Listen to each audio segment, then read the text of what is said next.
Good morning. Oh, wow. That is not something I can do first thing in the morning. Absolutely not. No way whatsoever. I can't do that any time of day. I order and my husband goes and picks them up. Because, halfway through, I'm usually like, okay, I'm done. I'm done. We can quit now. We got all the important stuff. Or like halfway through, I'll be like, okay, what else on this list do we absolutely have to have? Let's get the absolutely's that are left on the list. And then we have to go because I'm done. When we got my walker that has the seat on it, I was like, oh my gosh, this is the best thing ever invented. Because I can sit and rest for a few minutes and I can stay in the store longer now. I got water or something on my glasses. But then when Walmart started doing the pickup, I was like, oh, this now is the best thing ever invented. What? I just started live streaming. Really? You couldn't ask me to go out 5 minutes ago? Really?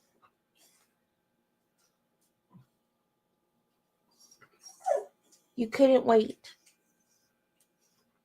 You had to wait until Daddy left, and I sat down to live stream. Okay, guys, court hasn't started yet. I will be right back. Come on.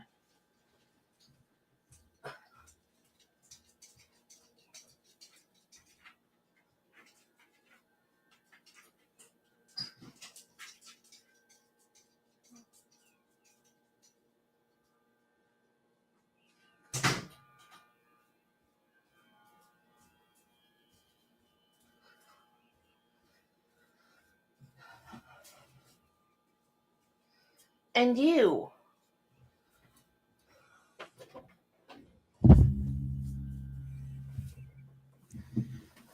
I shut her door.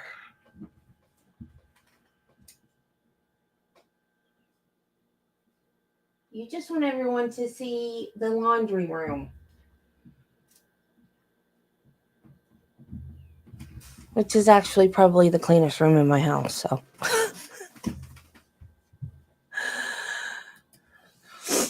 Oh, I don't have delivery out here either.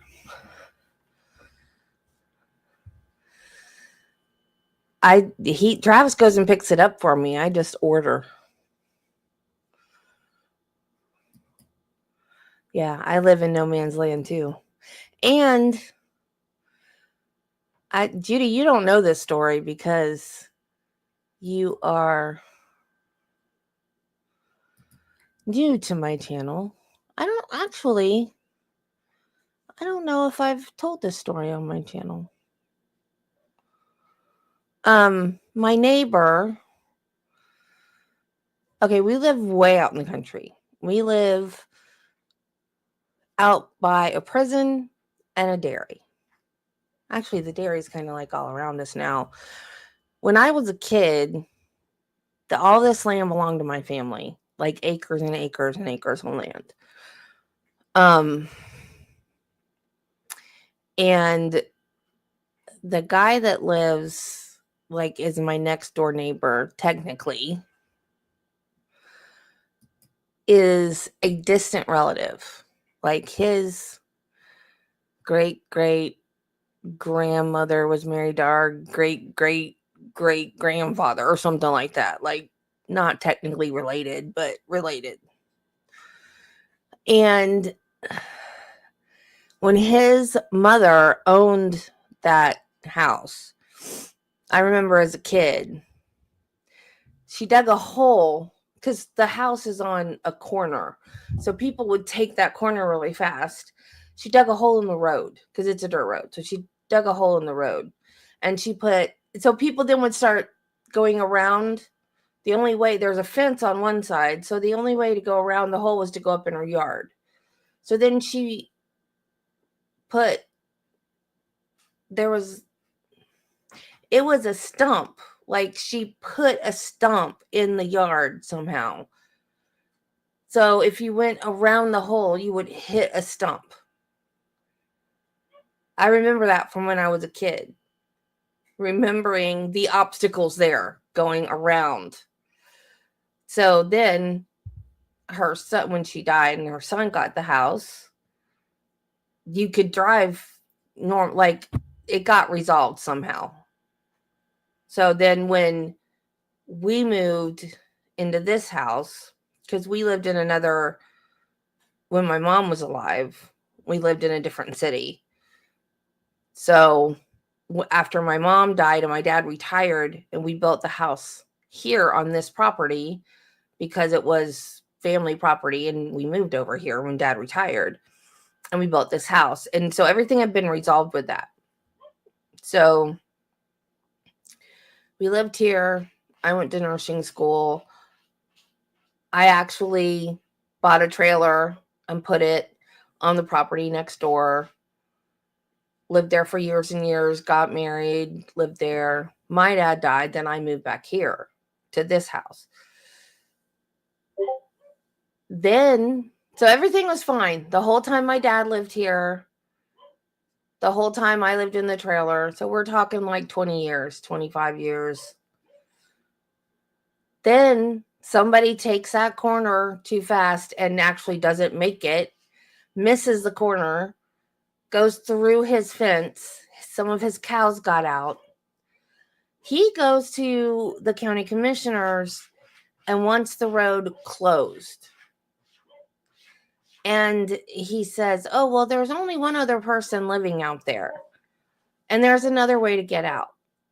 There is another way to get out, but it's like a little trail that's got giant holes and lots of sand, and you can't really drive on it. So they said, okay, we'll close the road. No one tells me, doesn't ask me, nothing. So I know nothing about this. I don't know that he's asked permission. I don't know anything. So I go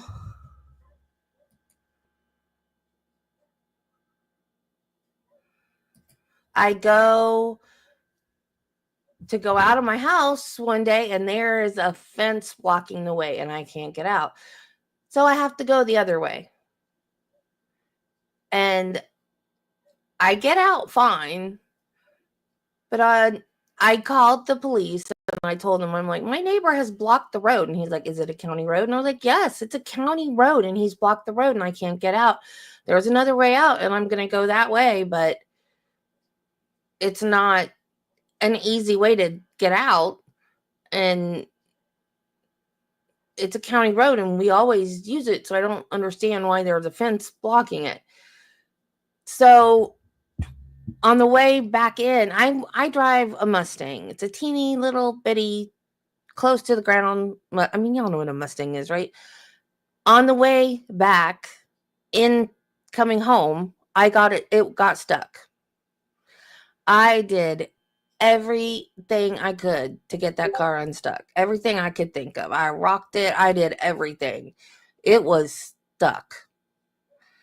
So I had to call my husband at work. I mean, technically, I was walking distance from my house, but you guys know I have fibromyalgia and I have back problems and knee arthritis and all that. I couldn't. In fact, I had a heck of a time getting out of the car because I couldn't open the door. There was like a sand thing and I couldn't get the door open, and I had to crawl over the console. And my dog was with me. So I had like a little doggy car seat in there for him. So I had to crawl over the dog seat when I had to call my husband, who works like 5 minutes from our house, to come get me. I wanted him to get the car unstuck, but he couldn't. He couldn't even get it unstuck. So, and he used to be a race car driver. So, and like he knows everything about cars and how to drive and like whatever. So he couldn't do it. So he drove me back home. So I am on the phone with my county commissioners going, what is happening? And they're like, well, you said only other one person lived back there and there was another way out. I'm like, yeah, there is, but my car is now stuck on that other way out. So then the guy calls me back and he's like, oh, I went down that road. You're right. It needs to be worked on. I'm like, yeah, I know. So they graded that road, and I even went to a county commissioner meeting. They will not open that road back up. It's been years now. And I don't know how many hundreds of dollars I lost with FedEx because FedEx cannot find my house. And I was getting a medication that had to be signed for. If it was a medication, then it had to be signed for, they could find me. But if it was anything else, they never found me. In fact,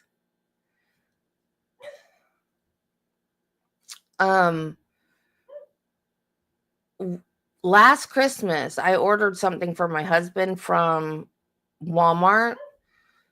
It not only went to the wrong address, it went to the wrong town. Explain that one. So now, not only is the GPS to my house wrong, there's not a street sign. Hey, Nancy. There's not a street sign anymore that says the road that we live on. And even though this is still a county road, they don't grade this road anymore. So, you know, I don't know. It depends on I don't know if you're used to like riding on dirt roads or whatever, but when you don't grade a dirt road, it only stays dirt where your tires go. So we have next door neighbors, so it's more than one person. But because they're actually living in my old trailer, because the dairy bought my old trailer and my land.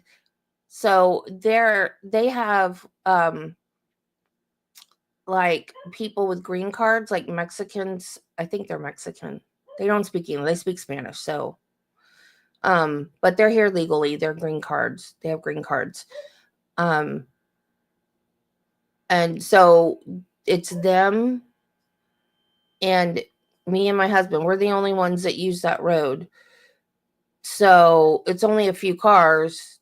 So there's like grass growing up in the middle with just the tire marks, and there's no street sign that says what road we live on. So it just looks like it's a little trail going back in here. He said he was going to start at 8:30 this morning. So, you know, and then I get Amazon is better. Like if Amazon can't find me, they say, you know, now your package will be delivered tomorrow. And then I guess they get a driver that knows where my house is. So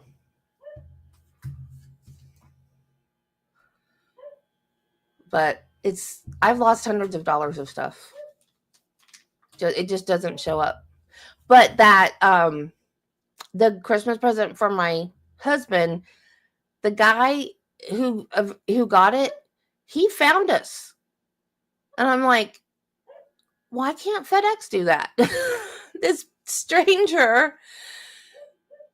I was like, oh, thank you very much.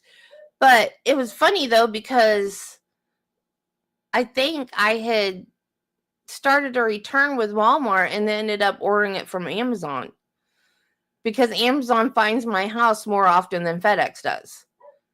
And like I said, FedEx will just drop it wherever. Amazon, when they can't find me, they'll just be like, oh, it'll be delivered tomorrow. And then they just find a driver that knows where I live. But now if I order anything that I know is sent by FedEx, I have it go to my husband's work. Oh yeah, FedEx. Oh, big time. Big time. I remember fighting with him on the phone, which I stopped doing because it does no good. But I was like, why can you drivers find me when I have to sign for something and they can't find me when I don't have to sign for it? And he goes, oh, that's just a coincidence. I said, no, it's not. Your drivers are lazy. If they have to get a signature, they find me. If they don't, they just leave it wherever they want to leave it. I had to go get the dog.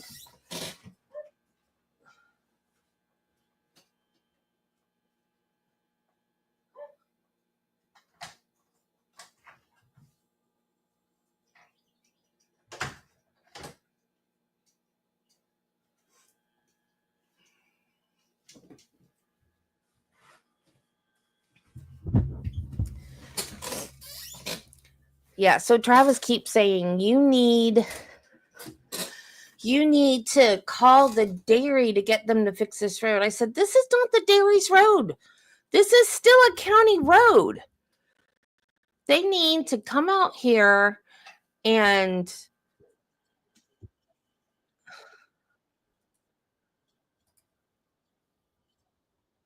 oh, what in the world?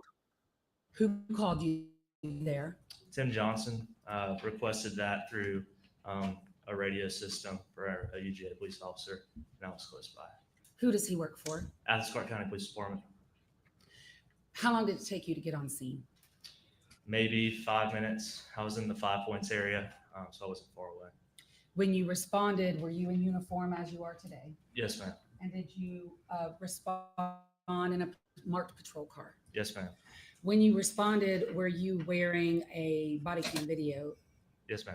And was it recording? Yes, ma'am. When you got there, who, if anyone, did you meet with? I met with Tim Johnson, and I believe there was maybe 1 or 2 other Athens County officers on scene as well. And was there an individual there who had been detained? Yes, ma'am. What is that individual's name? Diego What's his last name? Ibarra. Yes, ma'am. And did you have the opportunity to interact with Diego Ibarra that day? Yes, ma'am. Did you have the opportunity to observe Diego Ibarra that day? Yes, ma'am. And if you could tell the court approximately how long were you with Diego Ibarra that day? That day, several hours, probably upwards of 5 hours. And without telling us what he said, did you ask Diego Ibarra questions? Yes. Did he answer your questions? Yes. And for the record, in what language were you communicating with Diego Ibarra? I was using a translator to speak Spanish to him. I can't speak Spanish, so I was speaking with one of my Spanish-speaking officers who was relaying the questions to him. At some point, did you call 2 Spanish-speaking officers out? Yes, ma'am. Who are those officers? What are their names? The first one was Mason Bridges. He's a corporal. And the second one was Rafael Sayan. He's a corporal as well. Could you spell Corporal Sayan's last name for Madam Court Reporter? Sayan. And are both of those individuals native speakers? Yes. Of Spanish? Yes. So they were helping you translate? Correct. I want to approach, oh, sorry, I don't have to ask that anymore. One moment. I'm going to approach and hand you a few things. First, I'm going to hand you what's been marked for identification purposes. It states Exhibit 177. Do you recognize 177? Yes, ma'am. What is it? My body camera footage. Have you seen it prior to today? Yes, ma'am. Is a fair and accurate recording of your body cam footage on the 23rd day of February 2024 at the apartment complex that we just discussed. Yes, ma'am. State would move to admit states 177 and request permission to publish parts of it. Your Honor, I would have to judge hearsay. Unlike other body cam we've seen in this video, we have, I would say, a contested witness, Diego Ibarra, and then later Argenis Ibarra giving statements. To the extent that those statements are on the body cam, we have to object. What we could do, Your Honor, we don't intend to offer the statements, the content of those statements until and after those witnesses testify. So at this time, we can play those portions of the body cam on mute, so that we are just offering this part of the body cam for the images that you see, and we don't have to play the audio. The only time we intend to play a part of the audio for State's Exhibit 177 is with the next witness who's going to talk about statements made by this defendant at the scene, which will be a statement made of the defendant, which is not hearsay. Very well. It will be admitted for that purpose under those restrictions at this time. And so I'll mute it. Why when are we're you talking barking? to Whining or the whatever other you're two residents? You gotta go potty too? Audio will come back in You gotta go when potty? this Come on. officer enters the residence. So if at any time, if you feel like I have violated that stipulation, I would just ask that you make a contemporaneous objection so we can handle it. Yes. Thank you. Handing you what's been marked as State's Exhibit 178 through 194. I'm gonna have you look at all of those and then I'll ask you some questions. You gotta go potty? That's no maybe. What? You have to go potty? What you want, dude? What? What? Come on. You wanna get in the bed? Do you recognize those documents? Yes, ma'am. What are they? They're photos that were taken on scene that day of different individuals on scene. Are those photos that you took that day of, first of all, Diego Ibarra? Yes, ma'am. Is there also a photo of Argenis Ibarra? Yes, ma'am. And are there photographs of Jose Ibarra? Yes, ma'am. And do all of those photographs, State's Exhibit 178 to 194, do they all accurately depict those three individuals as you saw them on February 23rd of 2024? Yes, ma'am. State would move to admit States 178 through 194. Request permission to publish. They're admitted, you may. I'm going to play part of States 177. And for the record, Sergeant, and for counsel and for the court, we are going to use the timer at the top right corner of your video to discuss any timestamps on the video. Is that timer in UTC? Yes, ma'am. And what is UTC? It's 24-hour time. And at 13:36 is when your video starts. Would that be what time in Eastern Standard Time? 13:36 would be 1:36, I believe.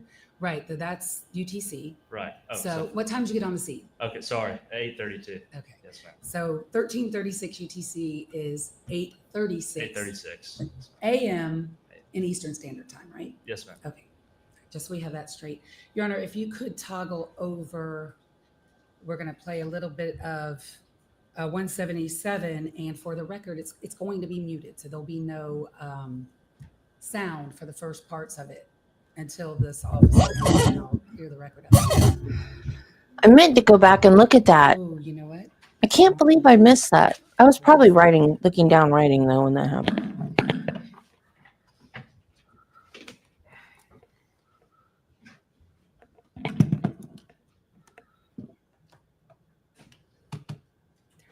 Thank you, Your Honor. I'm going to make sure it's muted.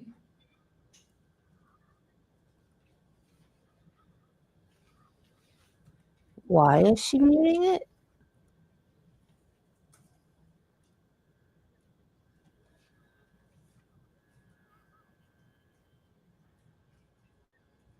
Well, there's obviously still cameras in court.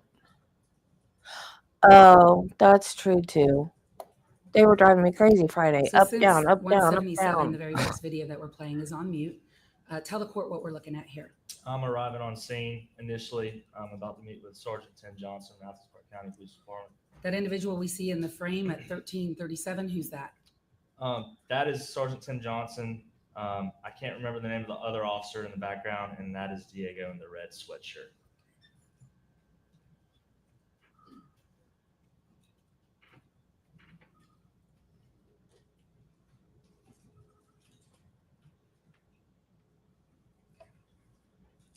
And what apartment number is Diego standing out front of? D126.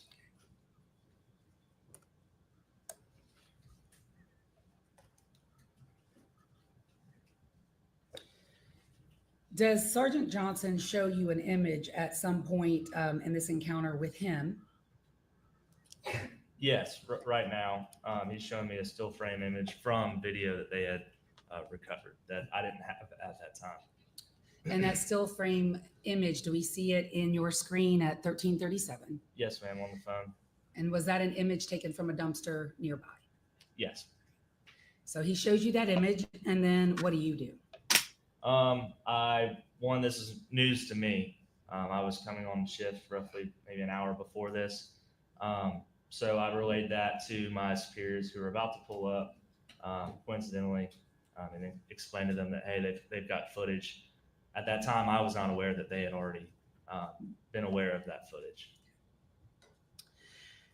The footage that was shown to you by Sergeant Johnson, what, if anything, was significant about it to you, and then what you were observing for yourself on Diego Ibarra? At first, videoing it or reviewing the video, the still frame photo, Sergeant Johnson informs me that the image shows a male holding a hat or having a black Adidas hat. And then he informs me that I couldn't necessarily see from that distance until I get closer to Diego, but that Diego is wearing an identical hat, a black Adidas fluffo hat. Did you make any observations about the hat that Diego was wearing? Once I got closer, yes, I noticed on the back what I believe to be dirt on the brim. And was that significant to you? Yes. Why? Because I was on scene when we located Laken the day prior. She did have a lot of dirt, mulch, and things like that on her body. And I felt that if an individual was wearing that hat and was touching Laken in that manner, dirt could have been transferred to the hat by moving the hat. So I'm going to fast forward a little bit for the record. At some point, do you begin talking to Diego Ibarra through your interpreter? Correct. Yes, ma'am. And how would you describe Diego Ibarra's demeanor with you and with you? I mean, he's compliant. He's not posing any issues. Obviously, there's a block there through communication, but based off his physical mannerisms, I'm not really getting any deceptive behavior per se. I was aware at this point he did provide a fake green card, so he was detained for that. Right. He seemed to understand that we were detaining him for an investigative purpose. There appeared to be good rapport between him and officers, especially with Officer Bridges there, who you see. If you could, do you have the pointer in front of you? I'm not sure if I do. There we go. Thank you. Point out to the court at 1342 in your muted video that we're playing. Where's Officer Bridges? He's right here in an identical uniform that I'm wearing. All right. And the one closest to Diego in this frame. Correct. Okay, go ahead. So you talk to him at some point. At some point, do you decide to obtain a search warrant for the apartment and to freeze the apartment? Correct. Tell us a little bit about that process. Well, based on the fact that he was wearing that hat, the time frame that Tim Johnson encountered him was within 24 hours of the murder. He was walking back towards the general direction of campus, which was concerning as well.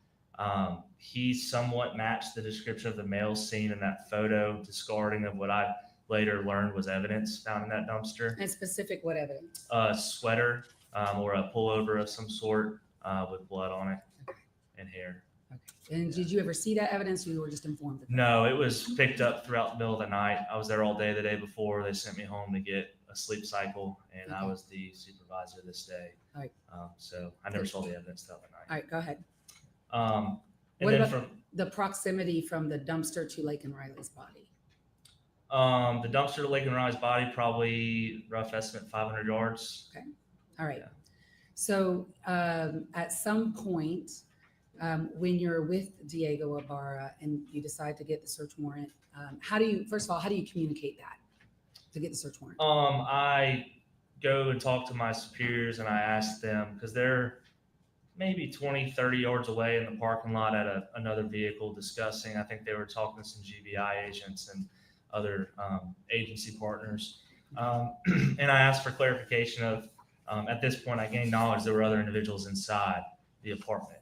I wanted to start getting resources in and confirming that, yes, we are going to go ahead and surround it.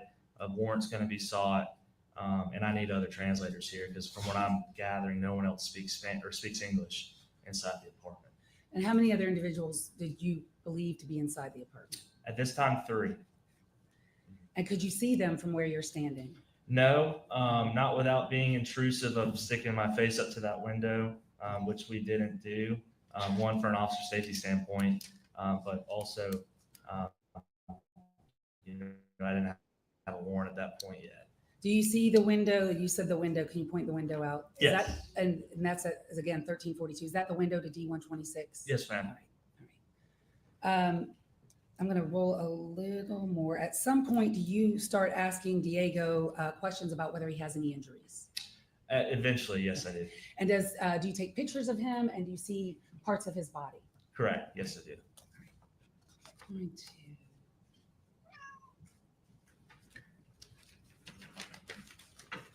play the video first and then show it. First of all, did you mentioned to us that there was a fake ID, so you knew he had given a fake ID. Tell us a little bit of that process. I didn't obtain it. I provided it to Sergeant Johnson when he located him and was identifying him.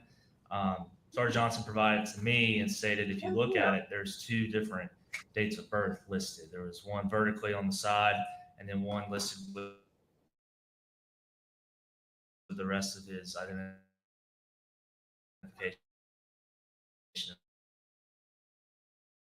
information.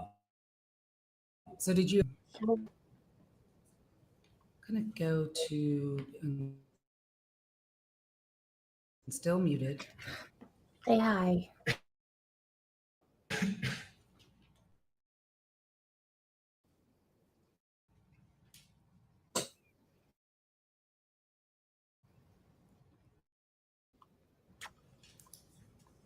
Um, 13:07.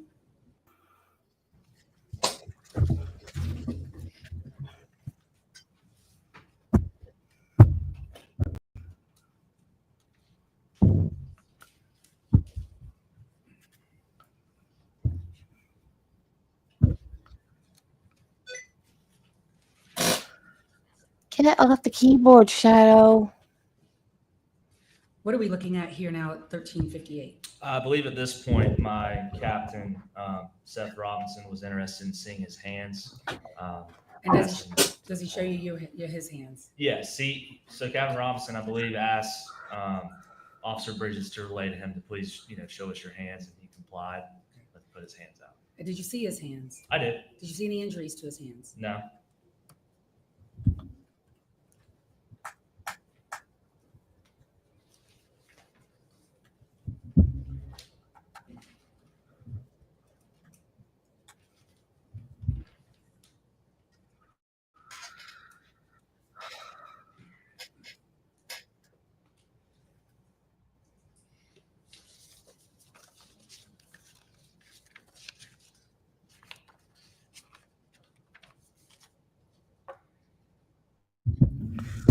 Thanks, Judy.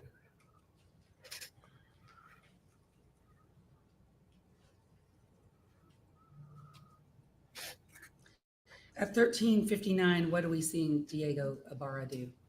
He was asked about, I believe they were asking if he could take his jacket off. Is that a and they were looking at tattoos, as well as trying to make observations of any other potential injuries. And go ahead. And he takes his jacket off and becomes, I don't know exactly what he says, starts kind of ranting a little bit, and pulls his shirt up and shows us his stomach and his side tattoo. And do you see any injuries on his stomach? From my vantage point, no, I did not. And if you had seen any injuries, would you have documented them? Yes. So may we toggle over, Your Honor?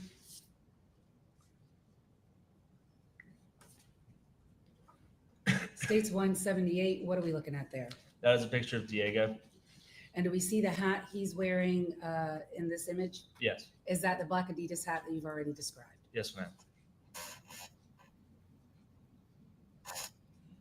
States 179. Well, who is that? That's Diego.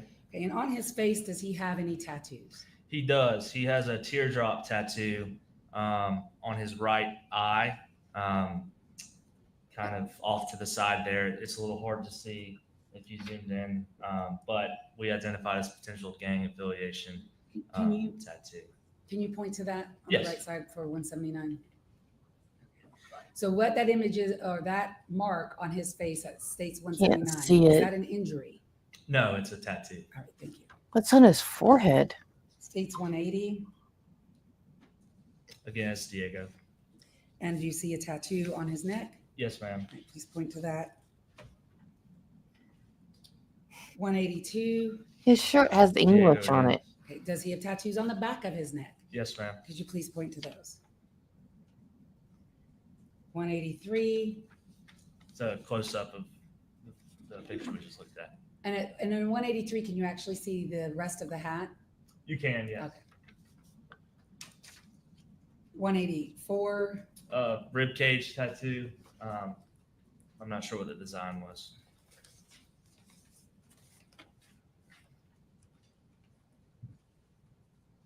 So tattoos, but did you observe any injuries? No.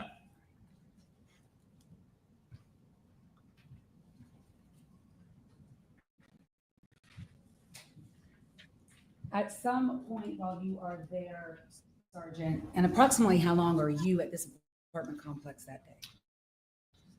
All day, from 8:32 in the morning, and I don't think I was released till probably 8 or 9 o'clock at night. All right, I'm gonna go back to a different section of your video. And again, it's played on mute. We are now at 14:34 in the top count for the record. So that would be 9:38 a.m. Am I right about that? Yes, ma'am. At 9:38 a.m., we see an individual in a yellow shirt. Can you please point to that person first of all? And who is that person? That is a brother Arhenis, either Arhemis or Arhenis Ibarra. And how did this person appear in this video? What happened? He, while speaking with Diego and waiting for resources and other things, he walked out with a trash bag, like a 5-gallon plastic white trash bag that you buy at Kroger. Was he detained as well? Yes, And did you photograph him that day? we did. And I don't need to toggle over, but states 185. Who is that? That's Arhenis.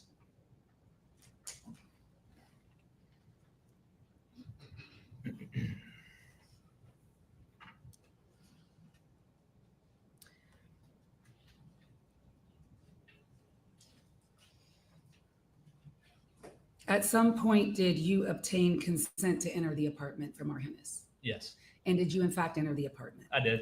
What was your purpose of entering the apartment? Well, he informed us that something was on the stove and that he was very adamant about going in to turn the stove off, I believe because of a fire hazard. So that was what we asked for consent to do. And prior to going in, did you look to see if there are residents inside? I did what we call a threshold evaluation. So I kind of peeked around from an angle because the door was already open. When Arhenis left, he left the door open. So I could kind of see what the environment inside looked like. And when I didn't see any obvious threats, that's when I got closer to the doorway. So where's Jose's wife and In kid? states 177, we're now playing the second video for the record, and we're at 14:42. Could you show the court where the open door is in the Yes. frame? All right.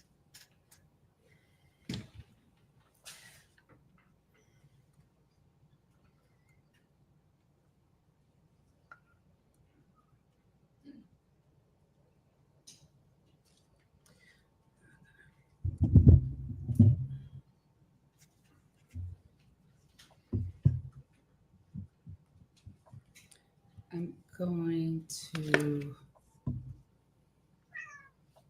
What? fast forward a little bit Noisy. to the time where you made entry. That door does not have to be open. He just wanted to pet you.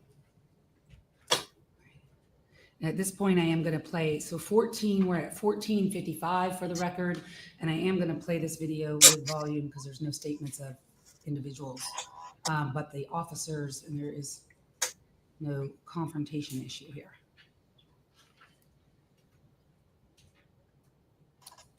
But now our video is not working. Our audio is not working. There we go.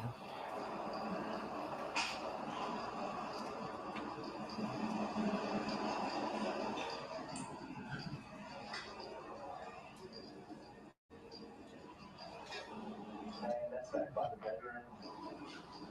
I don't know if that's negligence. We're gonna go in there first. So just probably, I gotta go, but I'm not sure. Yeah, so I'll do it.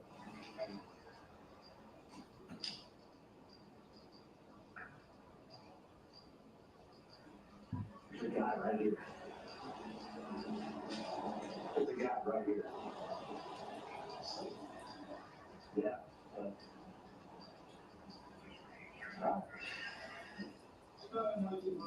Hola. Hola. Hola. Hola.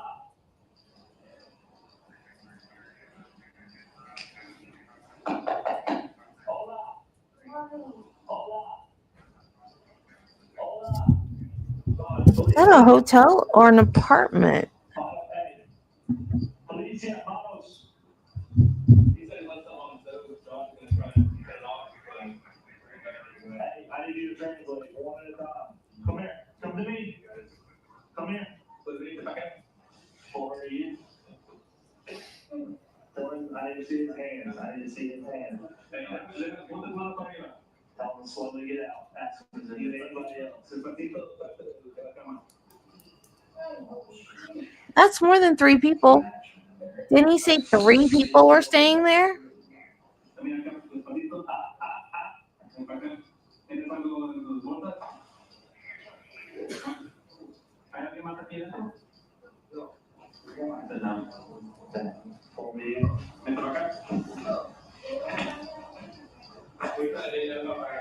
There's nobody else in here? No. He said no.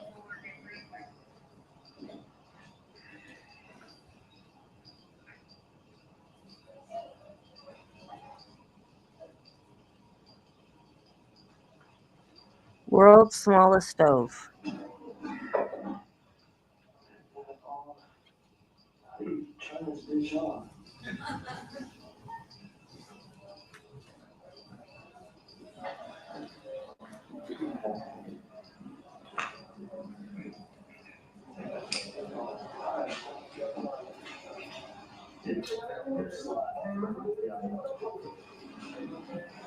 Man, I thought Okay, I'm my going to first pause it at apartment was small. 14:58 for the record.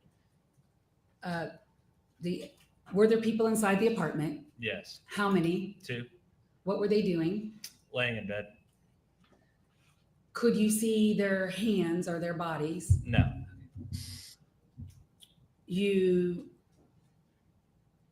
had Bridges translate for you at some point, and when you went in, we could see a light. Were you holding a flashlight in your hand? Yes, ma'am. Were there in fact beans on the stove? There were in a Okay. crock pot, the ceramic part of a crock pot. All right, and you turned those off? I tried. The individual, first of all, the 2 individuals was one male and one was female. Correct. Okay. The female, what was her name? Her name was Rosabelli, and I can't remember her last name at the moment. The other male that was in the apartment, what is his name? Jose Ibarra. And do you see that person that you pulled out of the apartment at 14:58 in this screen? Yes, you do. And what color clothing is he wearing? Red shirt, black shorts, and like black and red sandals.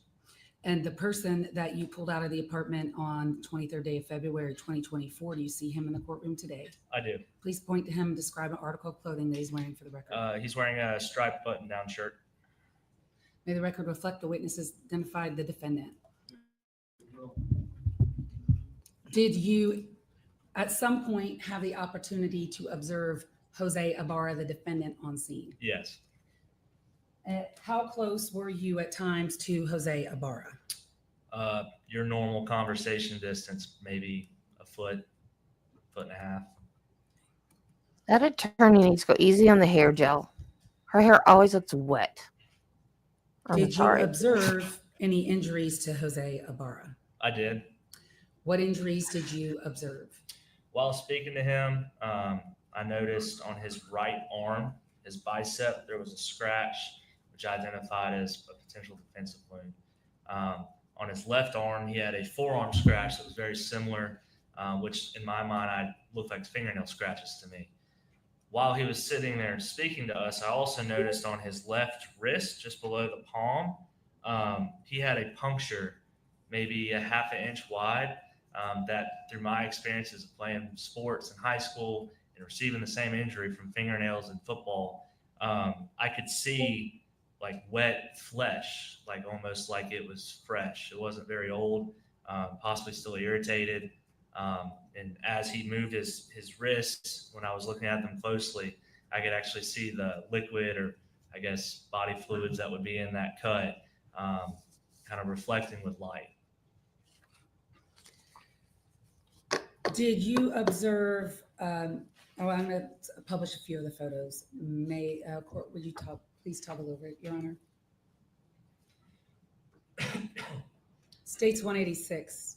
Who is that? That's Jose Ibarra. And how would you describe his beard and mustache situation? It's thicker than Diego's, if I remember correctly. Not well maintained. He had sort of a neck beard. Wasn't very long, but it was definitely an established beard. I wouldn't consider it like a 5 o'clock shadow. Did Jose Ibarra have any tattoos on his neck? No. As far as height and weight differentials, you were with both Jose Ibarra and Diego Ibarra? Correct. How would you describe their height and weight differential? Jose at the time weighed more through my observations and was shorter. And when you say at the time, does he look thinner in court today? He does. Is that the way he looked on February 23rd as far as weight? When I say he, I mean Jose. No. States 188, what's that? That is the back of Jose's head. 187? That is a close-up picture of Jose's mouth and lips. We were concerned. It looked like his lips were red and irritated. 189? A side profile picture. That's the right arm with a scratch. 191? That would be the left lower wrist, forearm area with a scratch, as well as the palm. 192? That is his left palm that had some bruising on the thumb palm area. And if you kind of look below that area, you'll see an irritated red area, which is where I saw that fingernail puncture mark. Okay, the one that was pussing or oozing? You said? Yeah, it was. Could you please point to that in 192? At the middle of the screen, thank you. Right. 193? That's another picture of his right arm with a tattoo, but also you can see the fingernail scratch. And 194? That is a scratch on his forearm.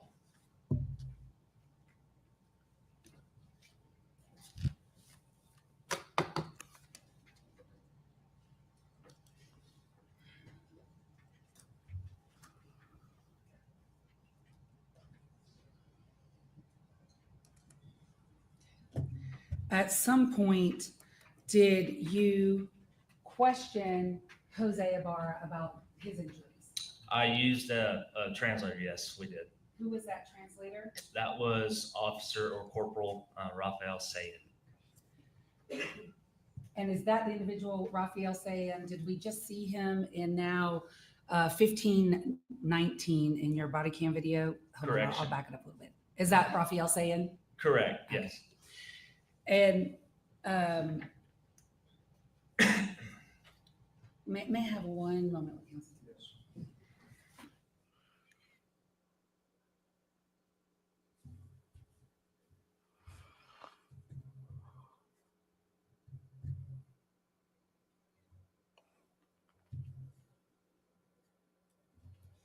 Sergeant Epps, at this point in your day, how would you describe the legal status of Jose Ibarra? He's detained. And in that detention, did Officer Sayin, and did you ask Officer Sayin to advise him that he had been detained? Correct. Yes, we did. And did you ask Officer Sayin to advise him that he was not under arrest? Yes, we did. And did you ask Officer Sayin to advise them that you were obtaining a search warrant for their apartment? We did. Okay. So during this detention of the defendant, first of all, tell me, were they allowed to move freely around in y'all's presence? Yes. I think mainly Rosabelli was standing up the whole time. She was walking around freely. They were talking to each other. They started smoking cigarettes. We heard people laughing. I even made the comment to my officers of let's make sure we're listening to what they're saying in case we get some utterances. But so, yeah, we weren't restricting their rights to talk to each other or anything like that. And who specifically did you see smoking? I believe at one point I did see Jose smoking a cigarette. So he was allowed to smoke a cigarette. Yes. Is he handcuffed in any way? No. And there are conversations amongst, I guess the four of them were talking amongst one another. You said you heard laughter about how many times? I only heard it probably once, and it was from, I think, Rosabelli, maybe Arhenis. I didn't know what they were talking about. From what I understand, talking to Officer Sayin, they thought it was amusing how many police cars we had, and that the mobile command center was showing up in the parking lot. During this time period, did you ask Officer Sayin to ask Jose Ibarra how he got his injuries? We did. Okay. And was that captured on your body cam video? I believe so. And if I were to continue to play this, would that be the part that we're about to see? What I'm going to do is wait till Officer Sayin is here so he can translate what was being said. And I think, Your Honor, that completes my questions except for this. Sergeant Epps, did you ever search the apartment yourself that day? No. And who did the search of the apartment? To my knowledge, GBI agents. Did you arrest the defendant for anything that day? No. And at some point during this day, did you learn or did you see him get arrested by ACCPD for a bench warrant that was outstanding for Athens, Clark County? Yes, ma'am. And Your Honor, all of that evidence has already been admitted through the stipulation of Sergeant Johnson. Attached to Sergeant Johnson's stipulation are the exhibits from his testimony, including the bench warrant that this defendant was arrested for that day. So I just want to close the record on that. And I'll pass the witness. Sure. Good morning, officer. Good morning. When you first saw Diego Ibarra, he was wearing the hat that you had seen your suspect wearing in the picture. Correct. And you had a chance to observe the hat as you testified to. Right. And how far away were you when you observed the hat on Mr. Ibarra, Diego Ibarra? On Diego, initially or throughout my interactions? What's the closest you got to him, I guess? Very close, a foot away. And when you looked at the hat, on the back of the hat, on the brim, you could see dirt. What I believe to be dirt. Is it fair to say that it looked like red clay dirt? I think initially that's what I thought it was. You also at some point saw that Diego had a UGA employment ID. Correct. And that ID allows him access to some of UGA's campus, right? Yes, yeah. And you were informed that Diego was first seen walking towards the Rogers Road bus stop. Correct. And that bus stop is specifically a place where UGA buses can come and pick up students, right? Yes. And you also were able to confirm through investigating your internal UGA database that Diego did work for a UGA department, is that correct? Correct. He worked for the Bolton Dining Commons? There were some issues figuring out exactly where, because it doesn't necessarily say their place of employment. It'll say he's in that division. So once we kind of figured that out later on, but yeah, we knew he was an employee for dining. So you did eventually establish that you worked at Bolton Dining Commons? Yes. Okay.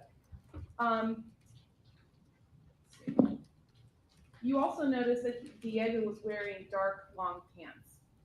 Yes. And we know that the dark long pants are similar to the ones that were in the video of the man walking toward the dumpster. Right. Yes, ma'am. When you first saw Jose Ibarra, he was asleep, right? Yes, I believe so. You had trouble waking him up. I wouldn't say trouble waking him up. I just had to talk very loudly. Okay. And you also had to kind of rap on the door frame. Yeah, to wake him up. And you would agree with me, he was a little slow initially getting up and out of bed. Correct. But you believe that was because he was confused having just woken up. I didn't know what he was doing. I couldn't see his head. I said there's a guy asleep right here because he was in a sleep posture under covers. I couldn't see his hands.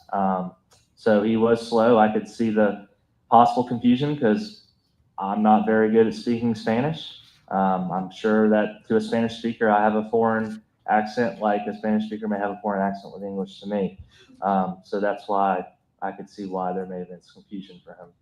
But to be clear, you felt that his slowness to respond was due to your Spanish speaking, his having woken up rather than passively resisting. Possibly, yes. And that's what you put in your report. Yes.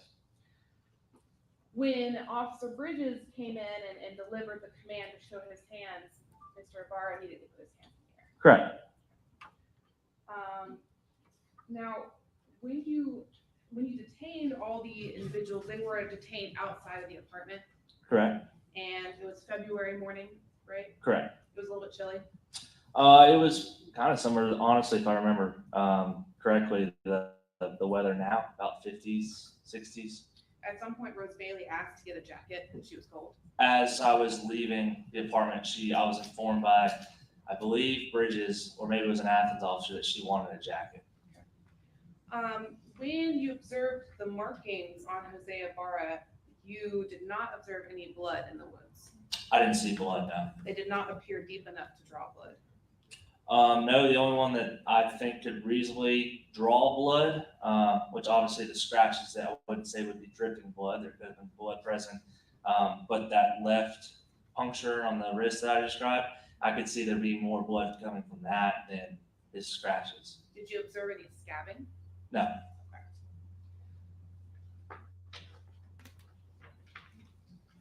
Just one moment, please.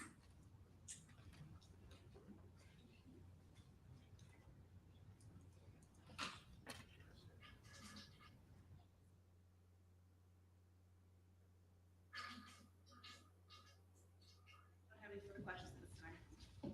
Redirect. No, sir. Yes, sir. No objection. Call your next witness. State calls Raphael Sayin.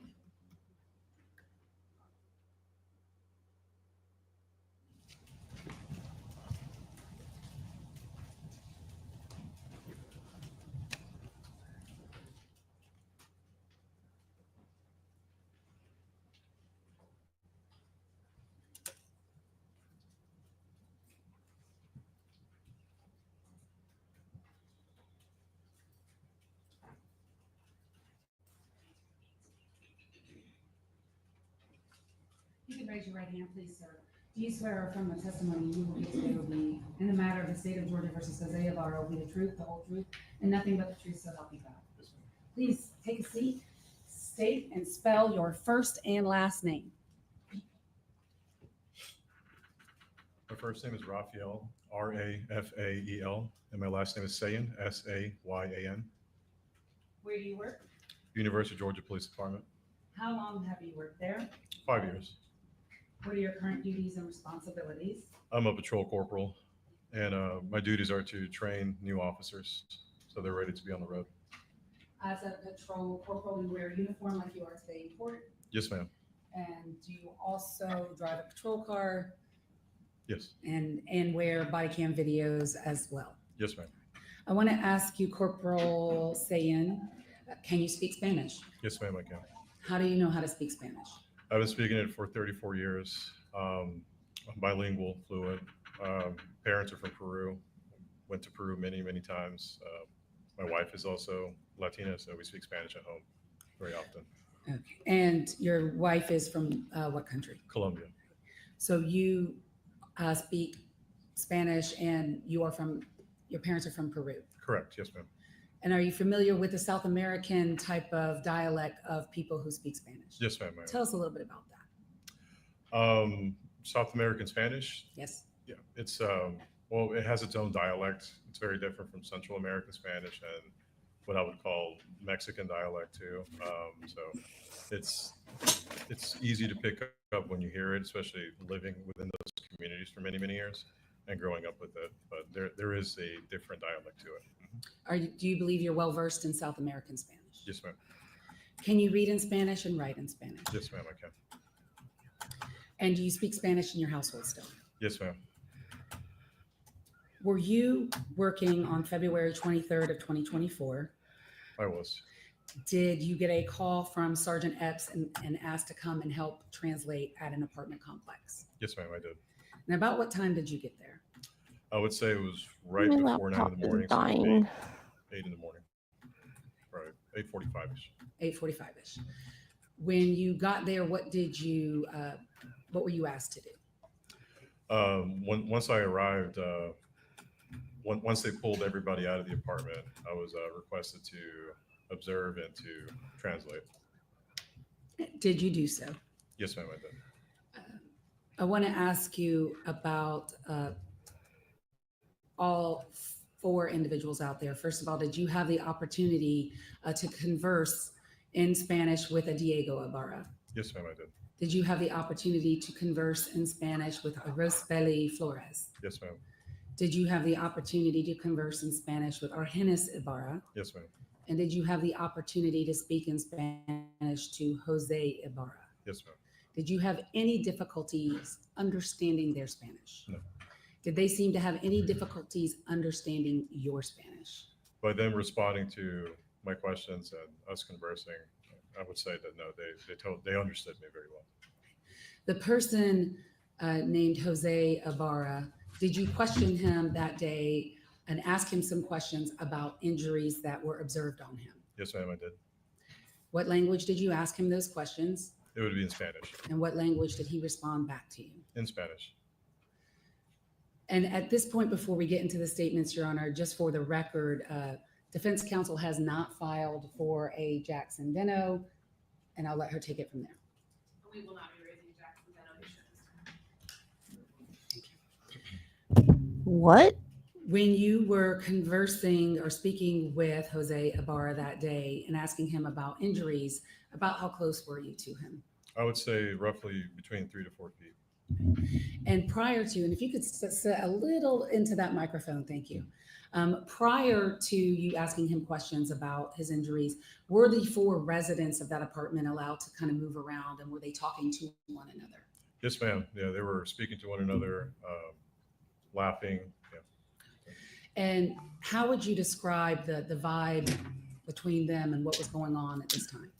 It seemed very relaxed. There was a lot of laughing, giggling, especially when they were talking about how they were woken up, pulled out of the apartment, smoking.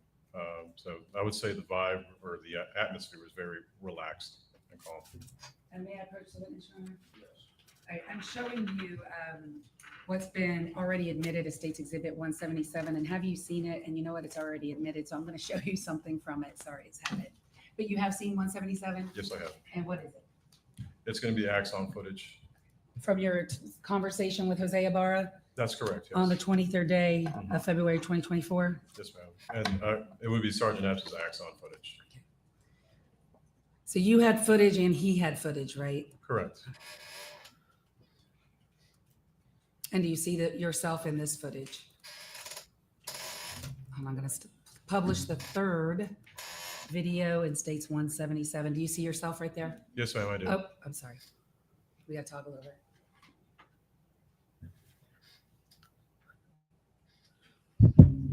Spanish, Nancy, not spinach. Spanish.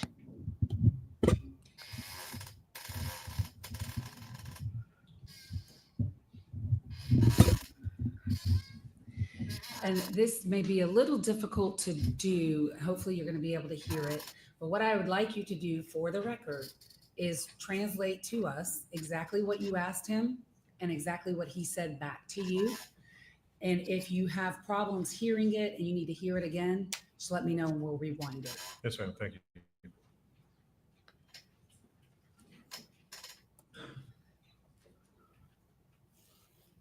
Hold on a second. Well, we have no volume at all. So hold on just one moment. I'll start it over. All right, I want to start it over. There we go.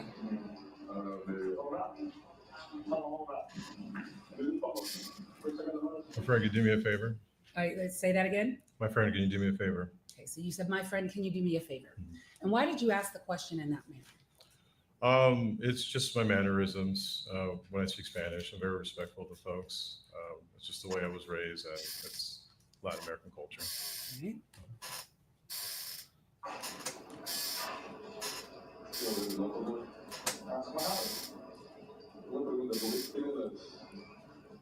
I asked him, I have a question, why, and then I point to to my left knuckle, why is this red?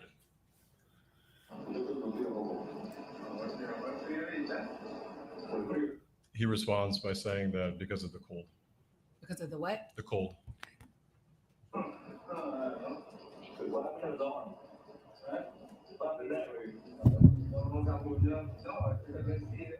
He's in a t-shirt I and asked him what shorts. happened Can't be there, that cold. And he, And for the record, we're at 15:20 of the video, and you are, or he is pointing to his left arm, it would be his right or bicep. his right arm, sorry. Mhm. A little backwards. His right bicep. Okay, and you asked what? I asked what happened there, and he said that he had a scratch, but he didn't exactly explain from where or how.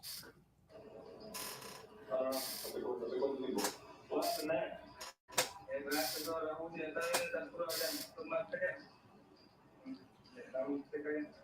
What happened there? I asked him about another scratch on his where his left wrist meets his left forearm. If you could actually just repeat that portion I will. right there. What happened there? I asked him what happened there.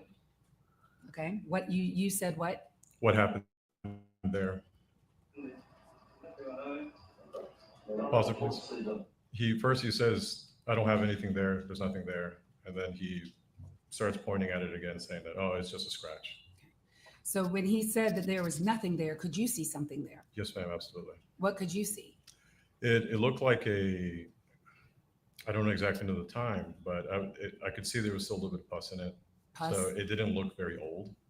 Okay. But I could see that there was a scratch on his wrist.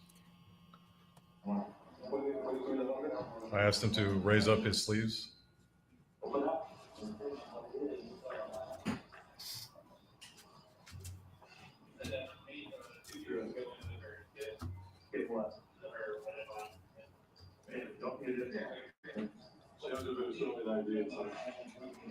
Okay. And the scratch over there is, Do you hit the fence or anything?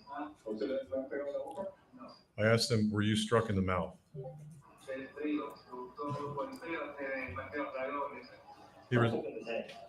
He responded to me that no, he was not struck in the mouth, and that it's the cold air on his lips, that he uses chapstick. I asked him to raise up his hair. I also asked him to raise up both sides of his hair. What did you observe when he raised up his hair? I could see that there was a red mark going across, like as if he had been wearing a hat.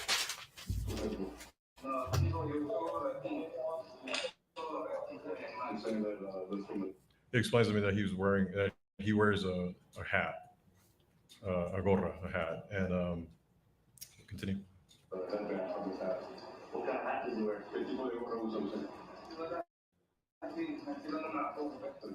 I then ask him what type of hat, and he motions over to Diego, who's sitting to the right of him, that it's a hat very similar to that one that was on Diego's head. Thank you. And does that complete your conversation with Jose Ibarra about his injuries? Correct. Yes, ma'am. I want to ask you, at some point, does he use the word for nail in Spanish? Oh, no, he doesn't. Okay, do you use that word? In Spanish? Yes. The nail, so the word in Spanish for nail, as in like a fingernail, would be, excuse me, sorry, I apologize, I'm drawing a blank right now. Yeah. But it would be uña. Okay. And But I didn't hear that. Okay. He didn't respond that to me. he did not. Mhm. What was the question that you asked with Unya that he did not respond back to? Well, I had asked him how did he receive those scratches, and he didn't give me a clear answer at all.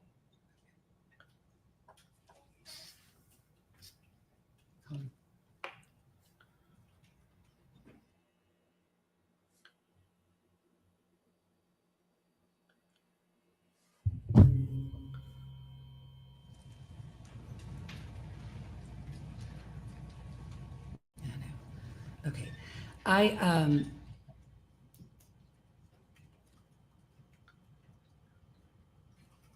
want to have you hear this one section, Corporal saying.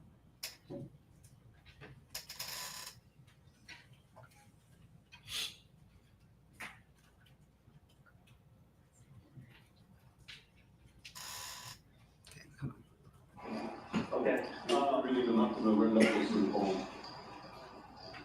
And the scratch over there is, you get hit in the face or anything? Oh, did it not fail over? No. Sorry, there we go.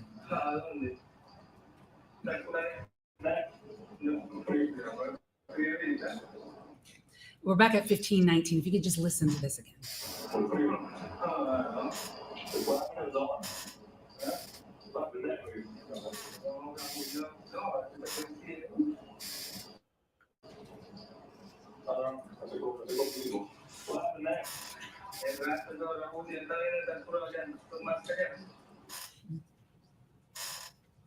All right. Did you use the word uña in those questions?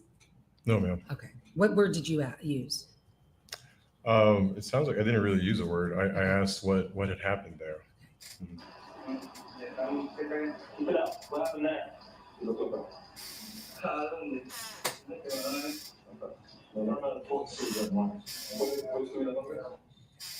And his answer to the specific one about the left wrist was what? Well, first he said where. Okay. He was, the way it looked like he was acting as if there was nothing there, but I could clearly see there was a scratch. At first, that's what he said, where, and then what? And then he pointed at it, and again, he doesn't really tell me how he got it. Yeah. One moment, Your Honor. Final thing. Corporal saying, the phrase in Spanish, yo tengo, what does that mean literally? Yo tengo would exactly translate to I have. That's all I have. Thank you, sir. I knew that. I knew that.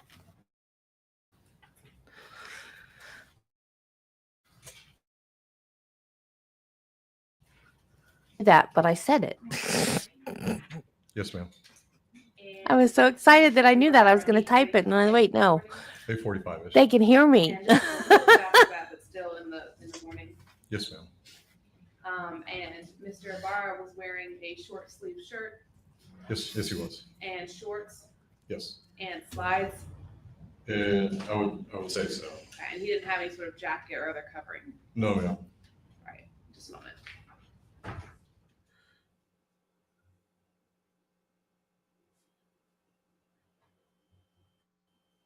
And when you asked him about a hat and he gestures towards, Mr. Diego Ibarra, he doesn't say, I wore that hat. He says, I wear a hat like that.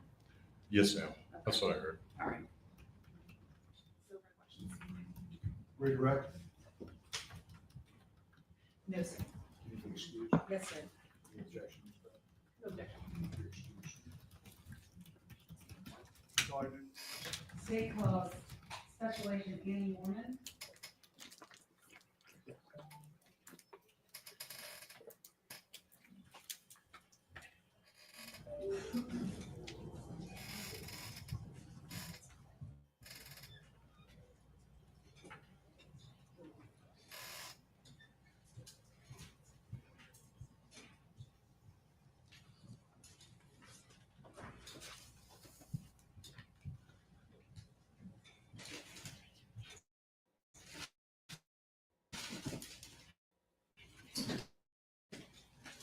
you could raise your right hand, please, ma'am. You from the testimony you will give today will be the truth.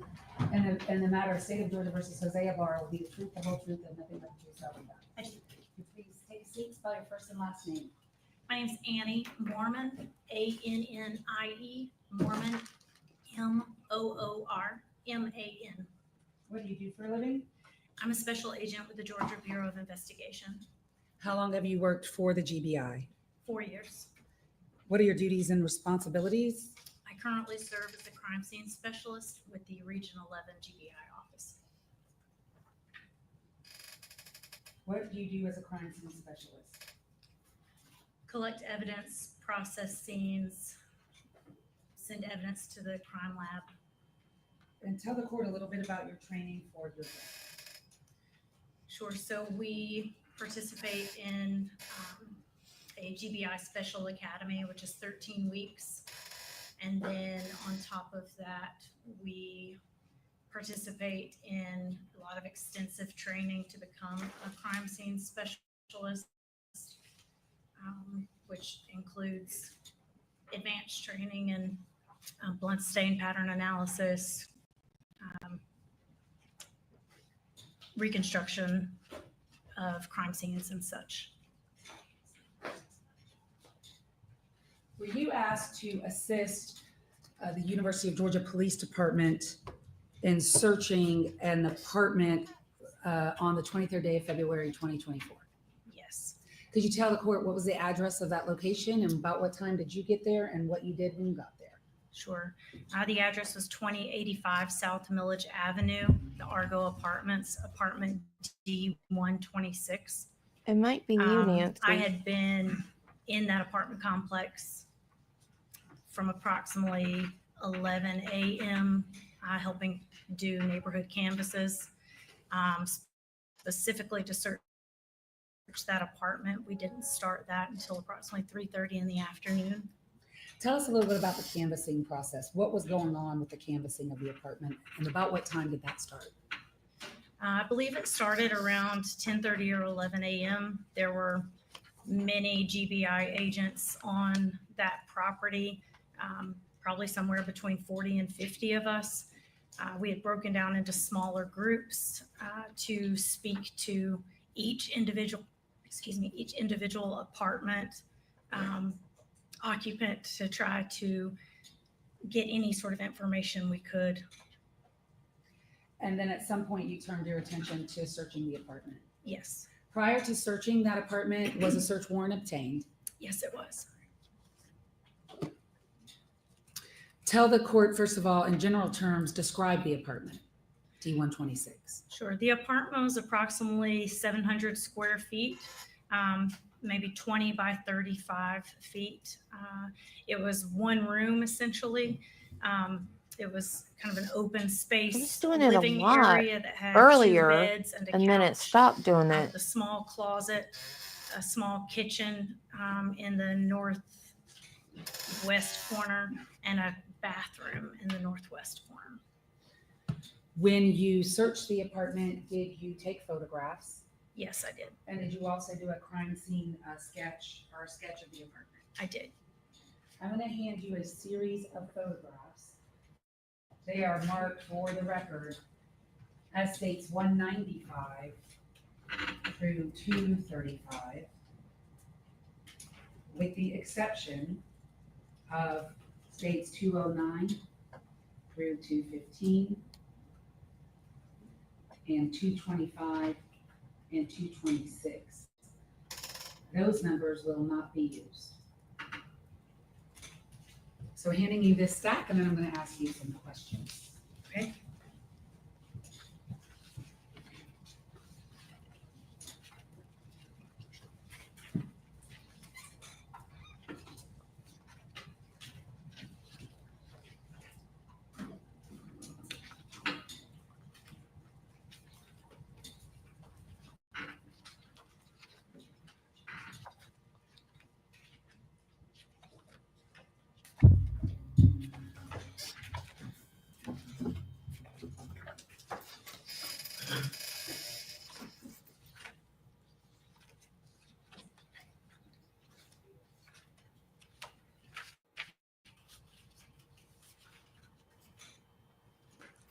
Do you recognize those items? I do, yes.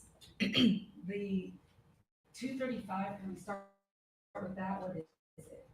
This is a crime scene sketch I created after searching the apartment. Is that an accurate sketch of the apartment? Yes. So we give it 235. No objection. 235 submitted. And then the remaining of the exhibits that I handed you, what are they? These are photographs that I took during that search. And do those photographs fairly and accurately depict the apartment and the items inside the apartment as you saw them on the 23rd day of February, 2024? Yes. State would move to admit state's exhibits 195 through 234, with the exception of 209 through 215. Also accepting 225 to 226. Those numbers will not be used. No objection. Admitted. And may I request permission to publish?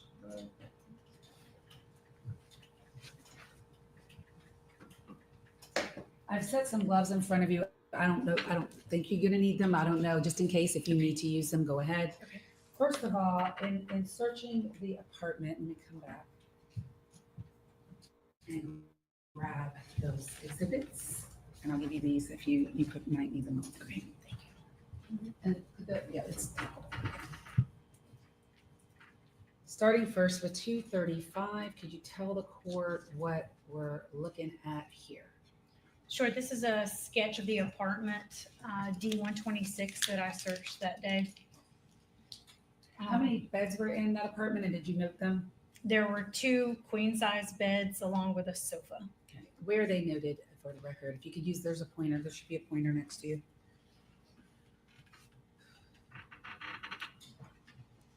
Am I pointing at this TV? Yes, you Okay.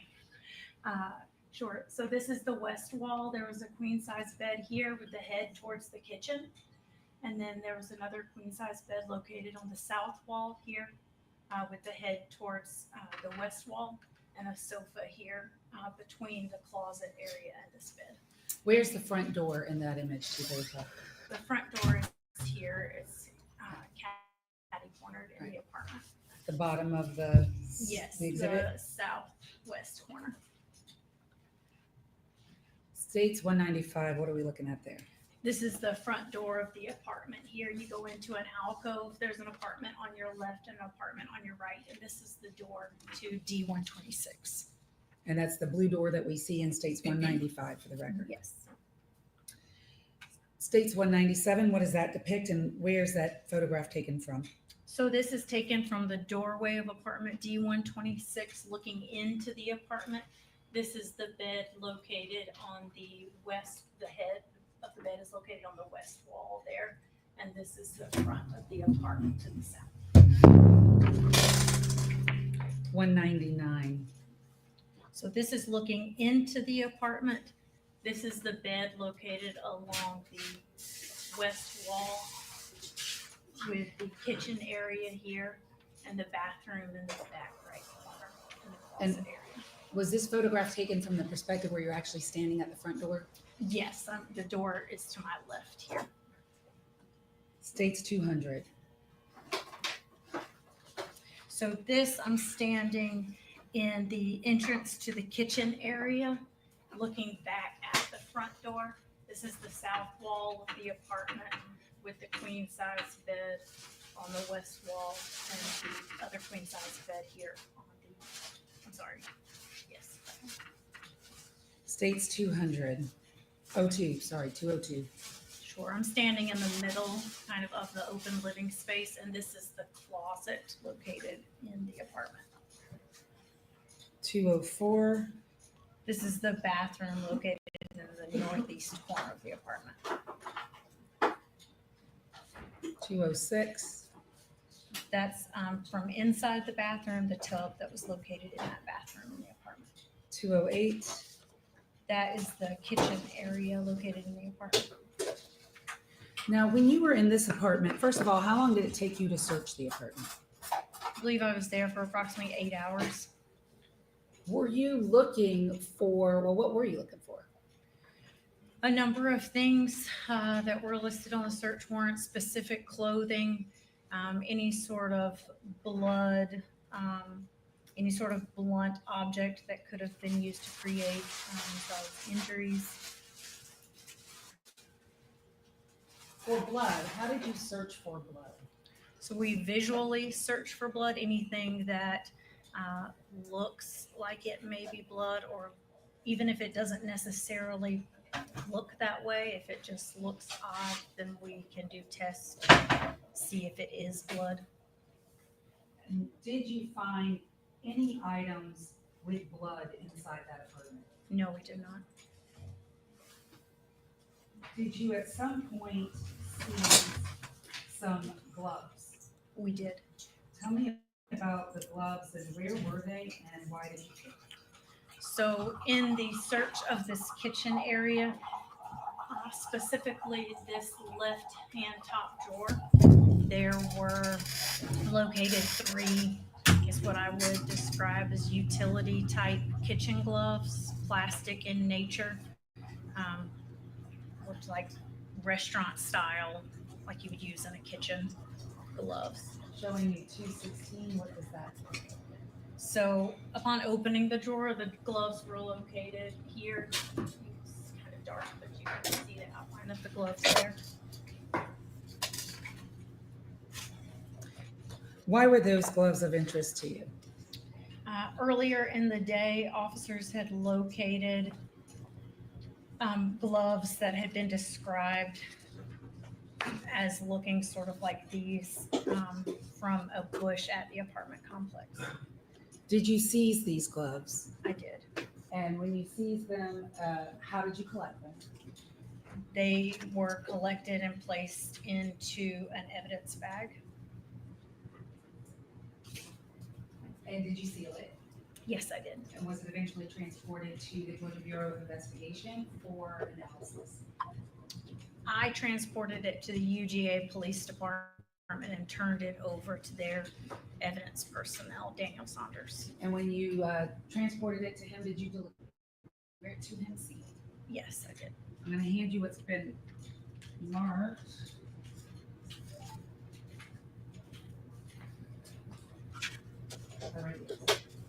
As State's Exhibit 244 for the record. Do you recognize 244? Can you look inside that for me? Would like me to remove it? From the Yes, bag. if you could to look at it. Yes.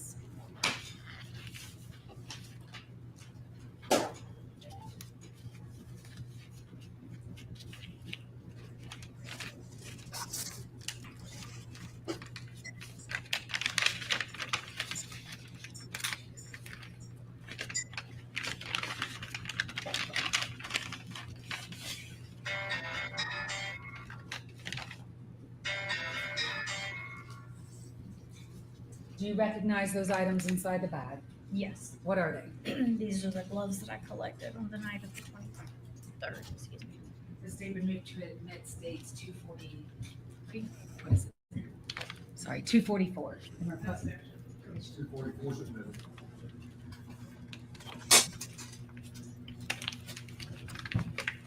I'm just gonna take one of them out, Okay. all right? And I'll put the rest back in. Those are the gloves.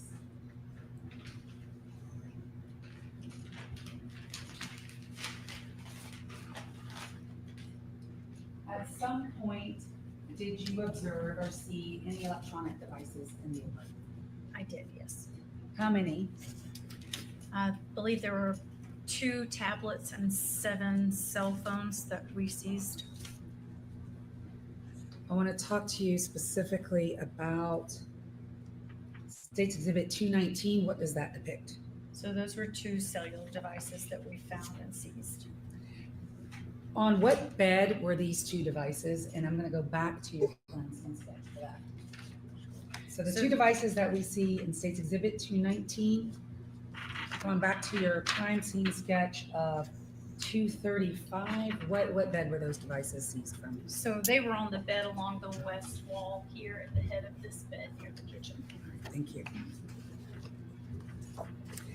And while you were searching this apartment, were 2 of the residents who resided inside that apartment outside? Yes. Who were those two individuals? Rose Belly, Flores Bello, and Argenis. If you could adjust your microphone a little I'm bit so more sorry. closer, yes, just if you could scoot up a little bit, because Sure. when you speak, I'm having a hard time hearing you. And I need to make sure they can hear you over here as well. So those two individuals were who? Rose Belly, Flores Bello, and Argenis Ibarra. And those individuals were outside. At Yes. some point, did you gain permission from them, and did you identify electronic devices that belonged to both of those individuals? Yes, we did. Rose Belly and Argenis. Yes, And were those devices inside the apartment as well? they were. With those devices, what did you do with the two devices that belonged to Argenis and Rose Belly? So I did not have a conversation with Rose Belly, but there were additional agents on scene, Agent Cameron Karate and Special Agent in Charge Trent Hillsman, who had a conversation with Rose Belly and determined which phones belonged to she and Argenis. Those phones were removed from the apartment and they processed those phones on scene. And did those two give y'all consent to process their phones? They did.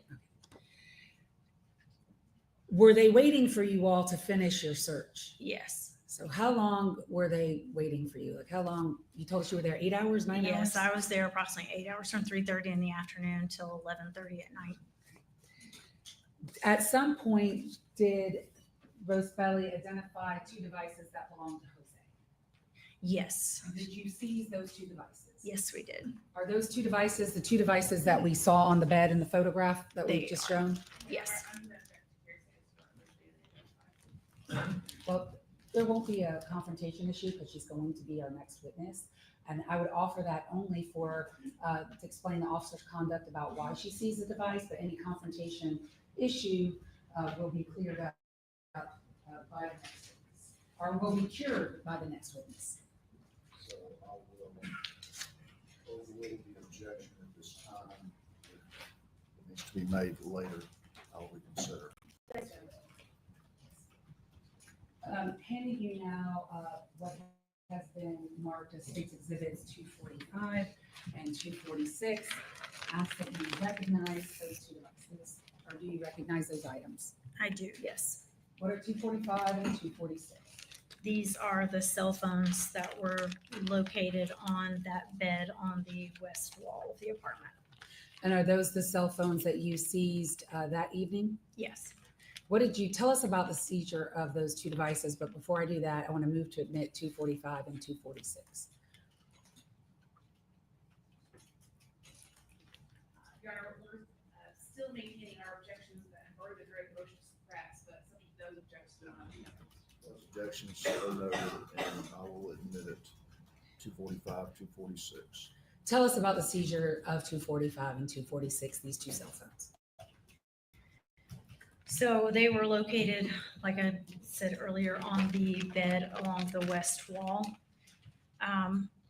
We believed that exigent circumstances existed to seize those, even though they were not specifically written within the search warrant. We believed we would be covered because we would not be searching those at that time. We knew that search warrants would be obtained later to search those. We were fearful that had we left them, the phones could be destroyed in any type of manner. We were also worried about the evidence located on those phones possibly being disturbed. I'm sorry, my word just left me, but being able to be wiped with it, should we not take those with us. Could you put those two phones in airplane mode? Were you able to do that? So we were not able to put them in airplane mode. We did not have access to them. We didn't know the codes to them and were not able to get into them. So if you were not able to get into them to put them in airplane mode, were you able to search those phones at all? No. How much clothing did you look through in that apartment? There was a lot of clothing. And did you look at all of it? Yes. And were you looking for specific items? We were looking for specific items. I'm going to show you an exhibit that I will link up with FBI agent I'm going to show you what's been marked for identification purposes. It states Exhibit 247. Do you recognize the person and those items inside that exhibit? Yes. Okay. Who do you recognize in that exhibit? So that is Mr. Ibarra. Okay. And then Mr. Ibarra in this courtroom? Jose, yes. Yeah, I'm okay, sorry, thank you. Jose Ibarra. And those items that you see in that image, were you looking for those items that evening in apartment D26? Yes, we were. I would move to admit 247, and I'll link it up with the next second. Your Honor, my understanding is that is a photo that's derived from the forensic review of the phone. So I'm not certain this witness that she wasn't able to search the phone. I think she's the proper witness to lay the foundation for it. Well, that's why I'm going to complete the loop with Special Agent Hipkiss, but she's at least identified the defendant and the clothing that she was looking for. So I believe it's a proper thing to ask her about, and then I can, when Special Agent Hipkiss testifies, I can complete the loop of this photo. Well, I will reconsider the admissibility once we hear further testimony from the other witness. So I'm not admitting it at this time. The items that we see in States 247, Jose Ibarra carrying and wearing, did you ever find those items inside your search of the apartment D126? No, we did not.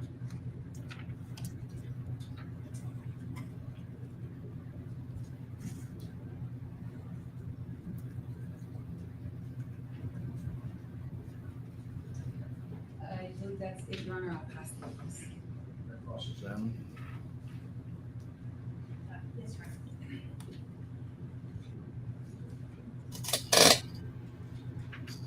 Good morning. Before you conducted the search of the apartment, you were involved in the neighborhood canvas. Oh, All yes. And without telling me what you said, you spoke to the individual named Jennifer Slonaker. Yes. And while you were speaking to Ms. Slonaker, another individual kind of voluntarily joined the conversation. And that individual was Stephanie Slayton. Correct. And speaking with Ms. Slayton, you were up on the second How? balcony of building D in the apartment complex. Yes. So you were a balcony above where the police had secured the apartment residence below. Yes. And you and Ms. Slayton and Ms. Slonaker could occasionally hear snippets of conversation from below. Yes. Ms. Slayton was acting very fearful, was she not? Yes. And she told you that she was fearful of. Objection, hearsay. Your Honor, this is not hearsay because we're not using it for the truth of the matter asserted, but for their state of mind. Whose state of mind? Not of the declarant who's not present. It's for the effect on the listener, Ms. Slayton, her state of mind. But that Ms. Slayton is not present, so that makes it hearsay and not relevant what her state of mind is. Until they get the declarant here, that is hearsay. Both. Sustain the objection. Okay, Your Honor. Just one moment.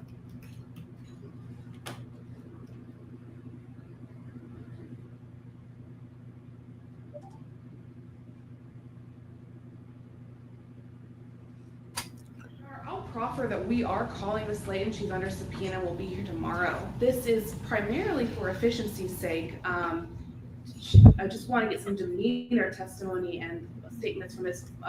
Agent Mormon so we don't have to recall her. The demeanor questions are appropriate. Anything that Ms. Slayton said, I maintain is hearsay. If Ms. Slayton takes a stand and denies saying those things, then they will have to recall this witness. But that's just that does not make these statements admissible. They have to call the declarant first. The objection is still open, but I agree that the main questions are appropriate. So after Ms. Slayton acted fearful, you ended up moving her across the street. No, we did not move her across the street. We finished our interview with her there and then conducted a secondary interview when we found her across the street at the gas station. And this was across the street from the apartment complex? Yes. And it was later that same morning? Yes. When, now let's turn it to the search of the apartment. Basically, all of the apartment is one room, right? Essentially barring the bathroom. And you would agree with me that it was pretty messy when you arrived. Fairly. There were piles of clothes everywhere. Yes, The apartment only had one closet, correct, and the closet was partially filled with some boxes and other detritus. correct. And you spent 8 hours, you said, searching the apartment? Yes. At what time into that 8 hours did you notice the cell phones on the bed? I guess we noticed them. I started at the front door with the search. We started at the end of the bed on the right-hand side as you walk in the door. And we were going through there were several pieces of luggage that were filled with clothing that we were going through. So it wasn't until I finished the search of all those clothes that we ran into the first cell phones on the floor next to that bed. And what was that, an hour into your search? Can you estimate how long that was? I would have to look at the timestamps on my photographs to be for sure, but it may be an hour or two. And then you mentioned that you did some tests for blood. Can you explain what those tests are? Sure, so it's a presumptive blood test. So it's a phenolphthalein presumptive blood test. There was only one area in the apartment that I questioned that looked like it could possibly be blood.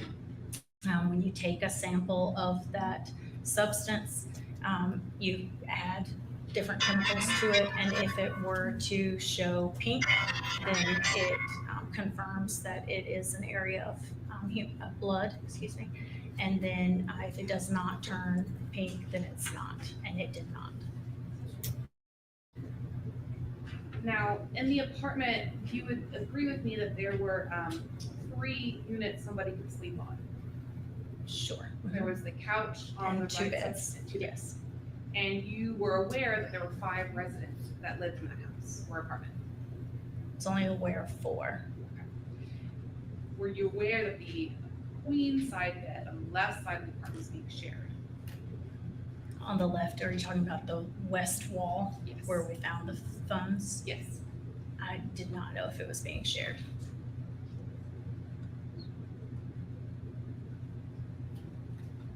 No further questions.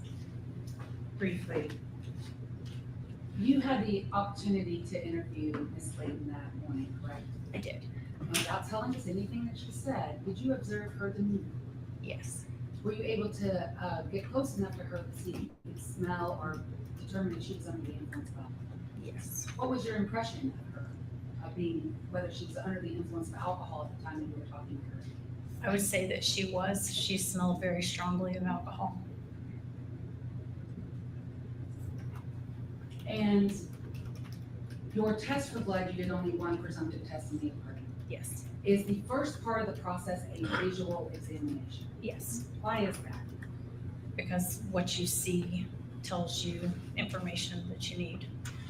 So is there any way for you to like spray the entire apartment with something to see if there's blood? Or do you actually look for blood first and then test it if you suspect it? We actually look for it first. With your eyes? That's all I have, thank you. No, you are. Should be excused. Yes, No objection. Subject to recall for the mistakes. Take direction, if you would, from Ms. Ross. yes, sir. I'll bring her back if she's needed, and I'll get in contact with her. This is probably a good time to take a recess. We'll take 10 minutes.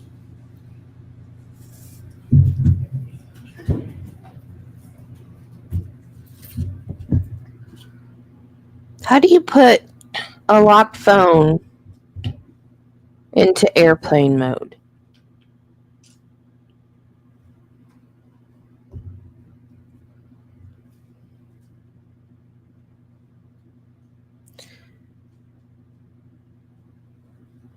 Because my phone's locked.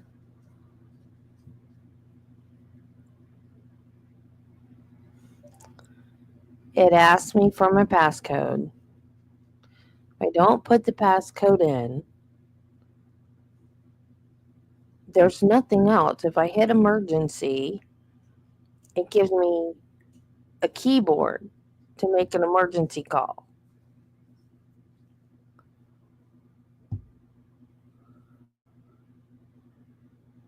It has the medical ID part, It has all my medicines. Ooh, I gotta change my weight on here. It's wrong.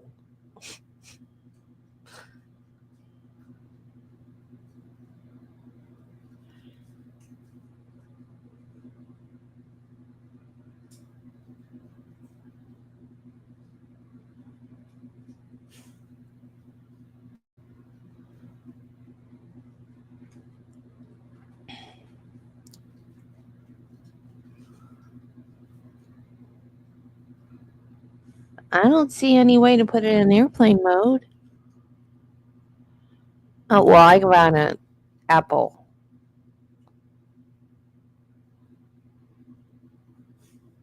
Because I don't know how to do it. I'm not saying you're wrong. I'm trying to educate myself. Because I have no idea.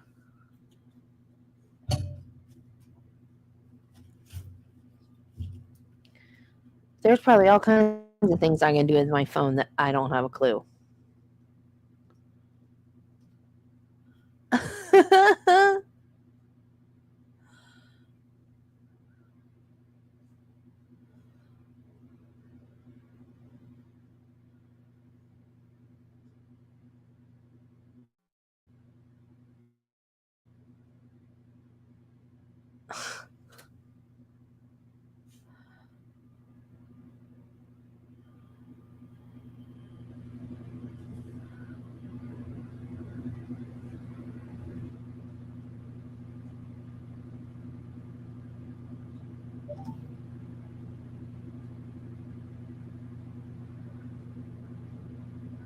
Who is that?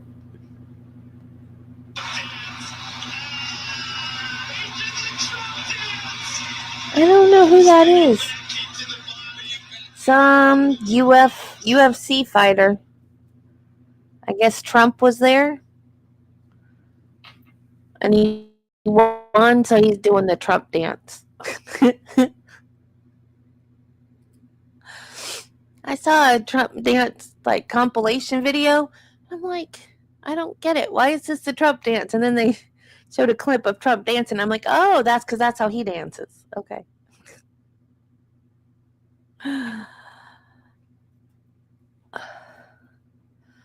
While it's locked, pull up from the right corner. Well, that didn't work.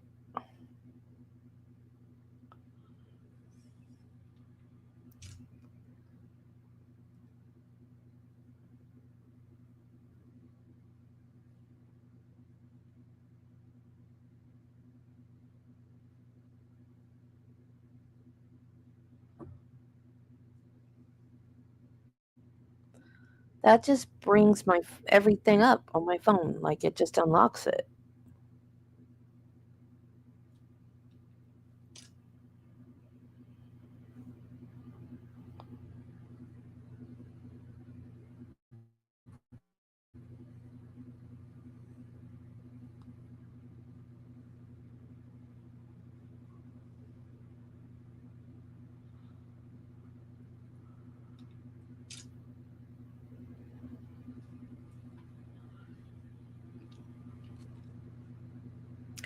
Oh, okay.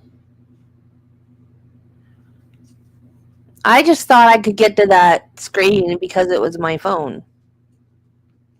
So anybody can pick up my phone and get to that screen?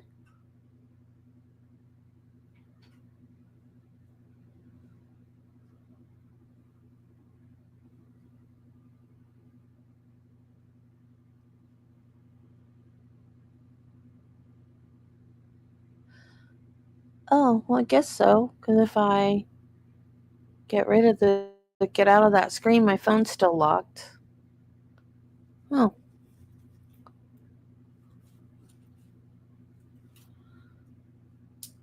I thought when I went to that screen that it was unlocking my phone, but I guess it's not. Oh, see?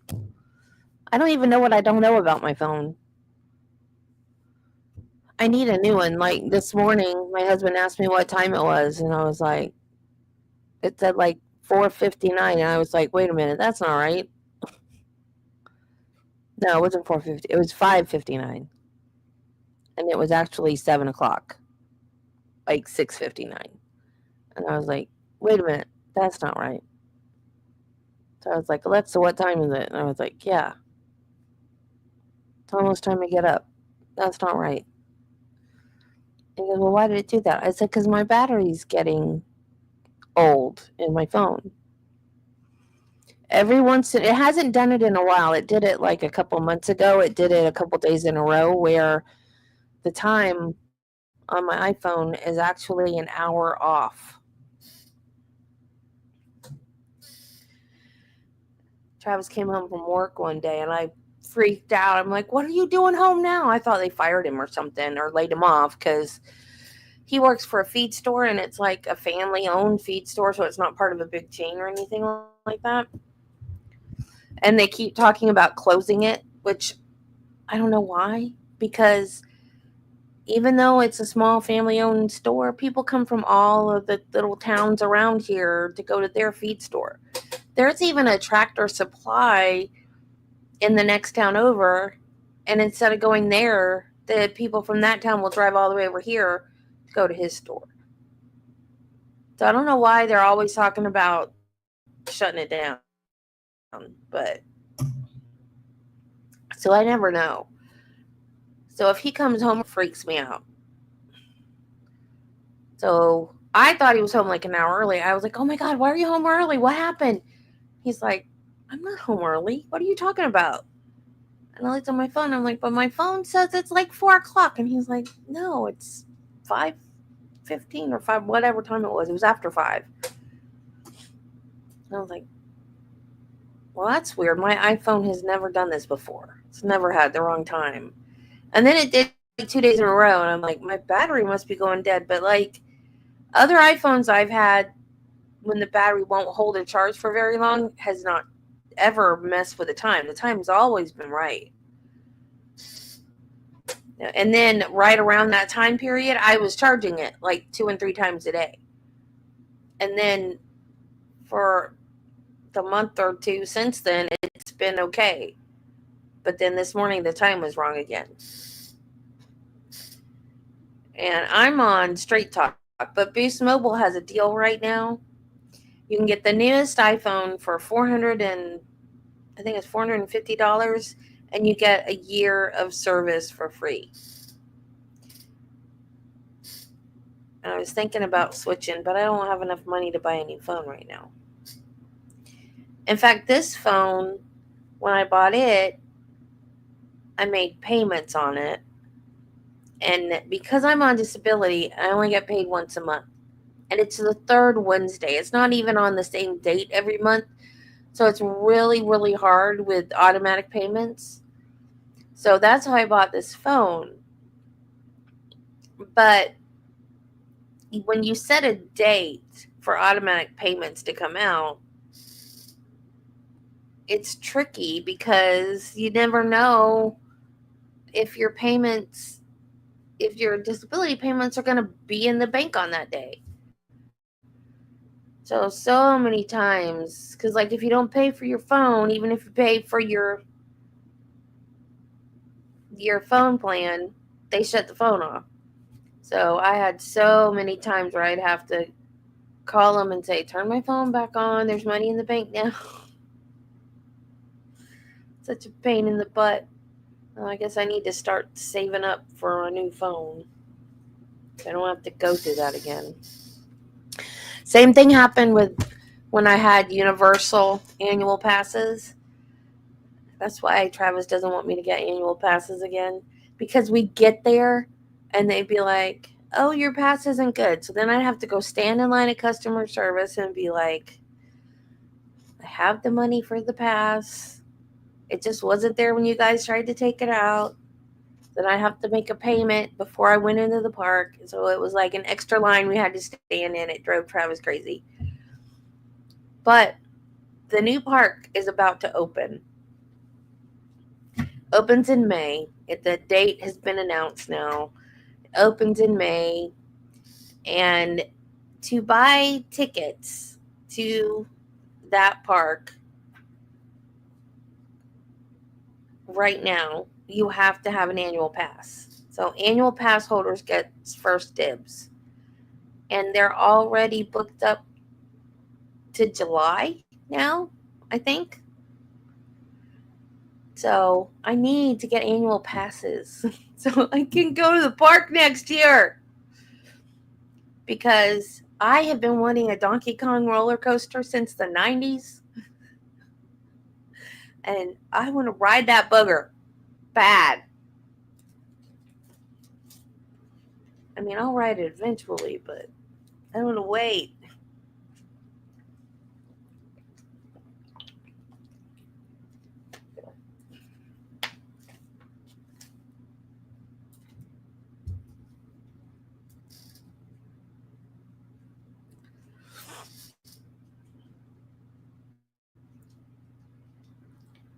Yes, can I help you?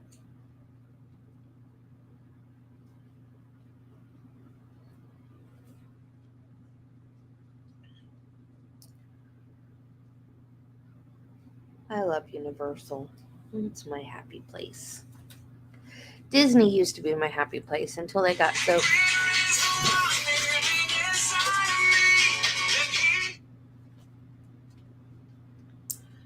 Calling me to tell me something I already know. Disney used to be my happy place, but it's too expensive now. And I'm afraid that Universal's going to get that way when they add the third park.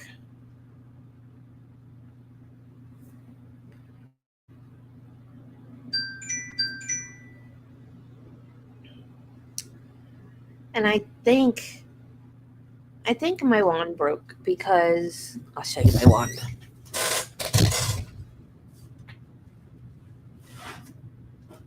Bye, Dwayne!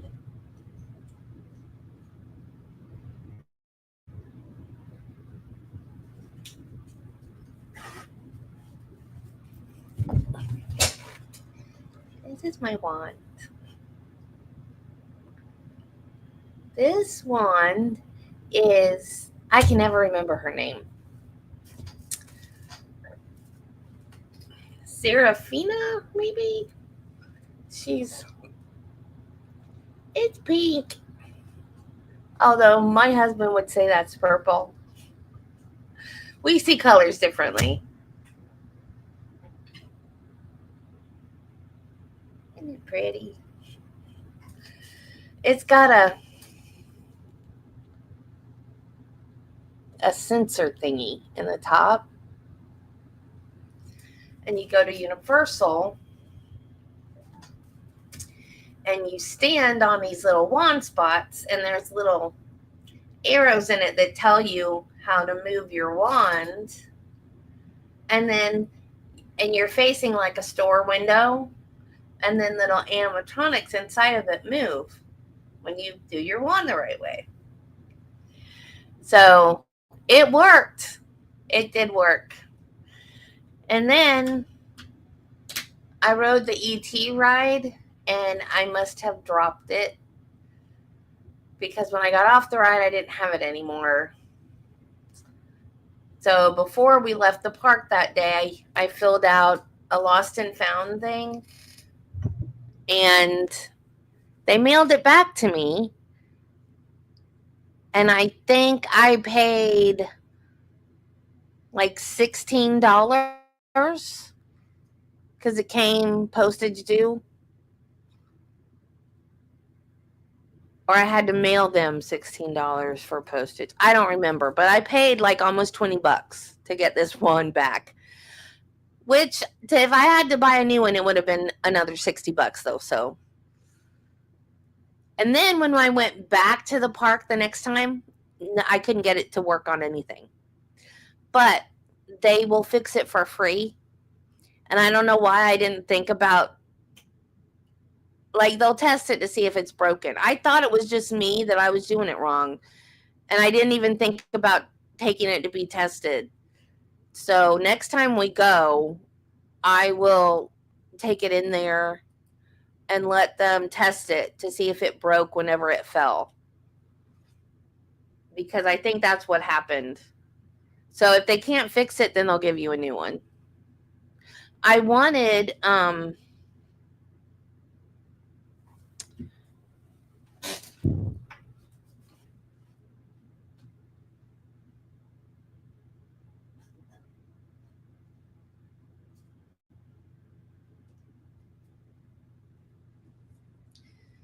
I wanted this one. This is a pen. It's out of ink. And I don't know. I've tried every refill I can find. Universal refills, all kinds of refills, and I cannot find a refill that fits this. You would think it would be easy to find a refill. I can't even get a like the company that makes these pens don't make refills for them. But this is Narcissa Malfoy's.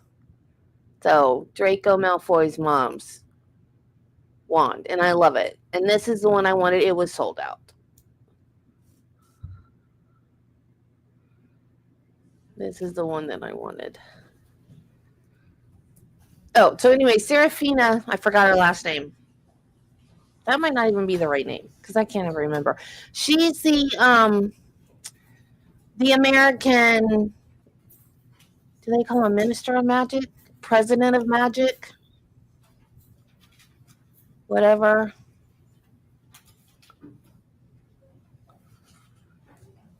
And this one is Queenie's from Fantastic Beasts.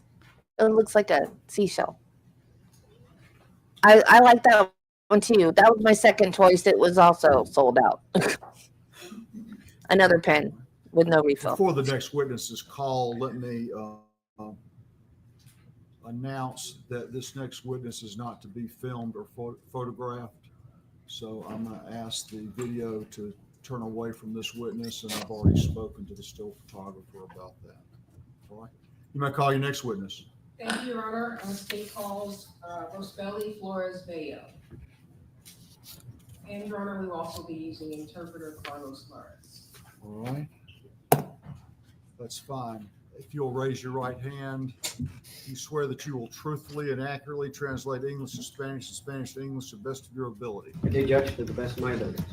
State your name, please. Carlos T. Lares, Lares, and state certified auditor. Thank you, Mr. Lares. What is happening?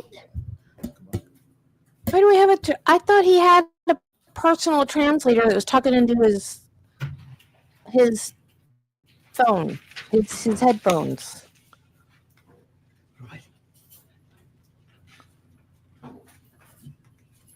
Oh, the witness only speaks Spanish. Okay. I'm slow, but I got it.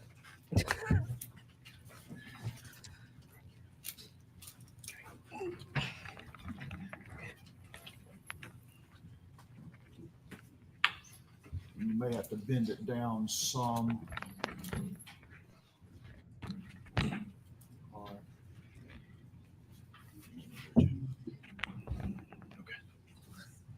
Will you raise your right hand?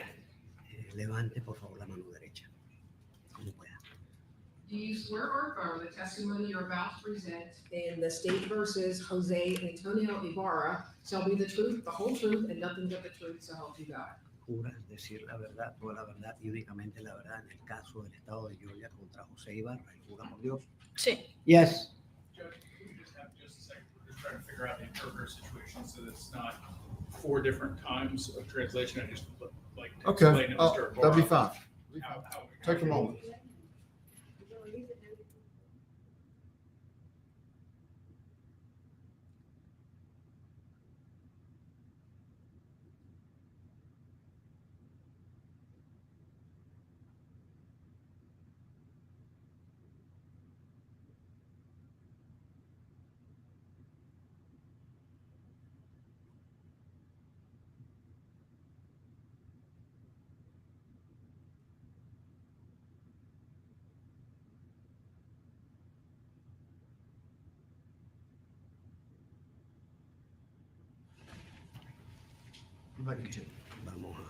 Vamos a Will you proceder. state your name for the record?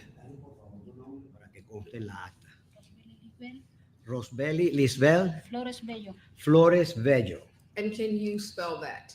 Puedes deletrear tus nombres y apellidos. R R O O S S B B E E L L I I E E L L I E S S B perdón B B B E A R R. Flores Flores Bello. Bello. Rosbeli.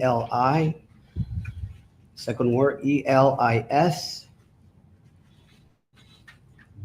Bar. Flores Bello. And where are you from, Miss Flores Bello? Señora Flores Bello, ¿de dónde es usted? Venezuela. Venezuela. And how long have you been here in the United States? ¿Cuánto tiempo ya tiene en los Estados Unidos? Un año. A year.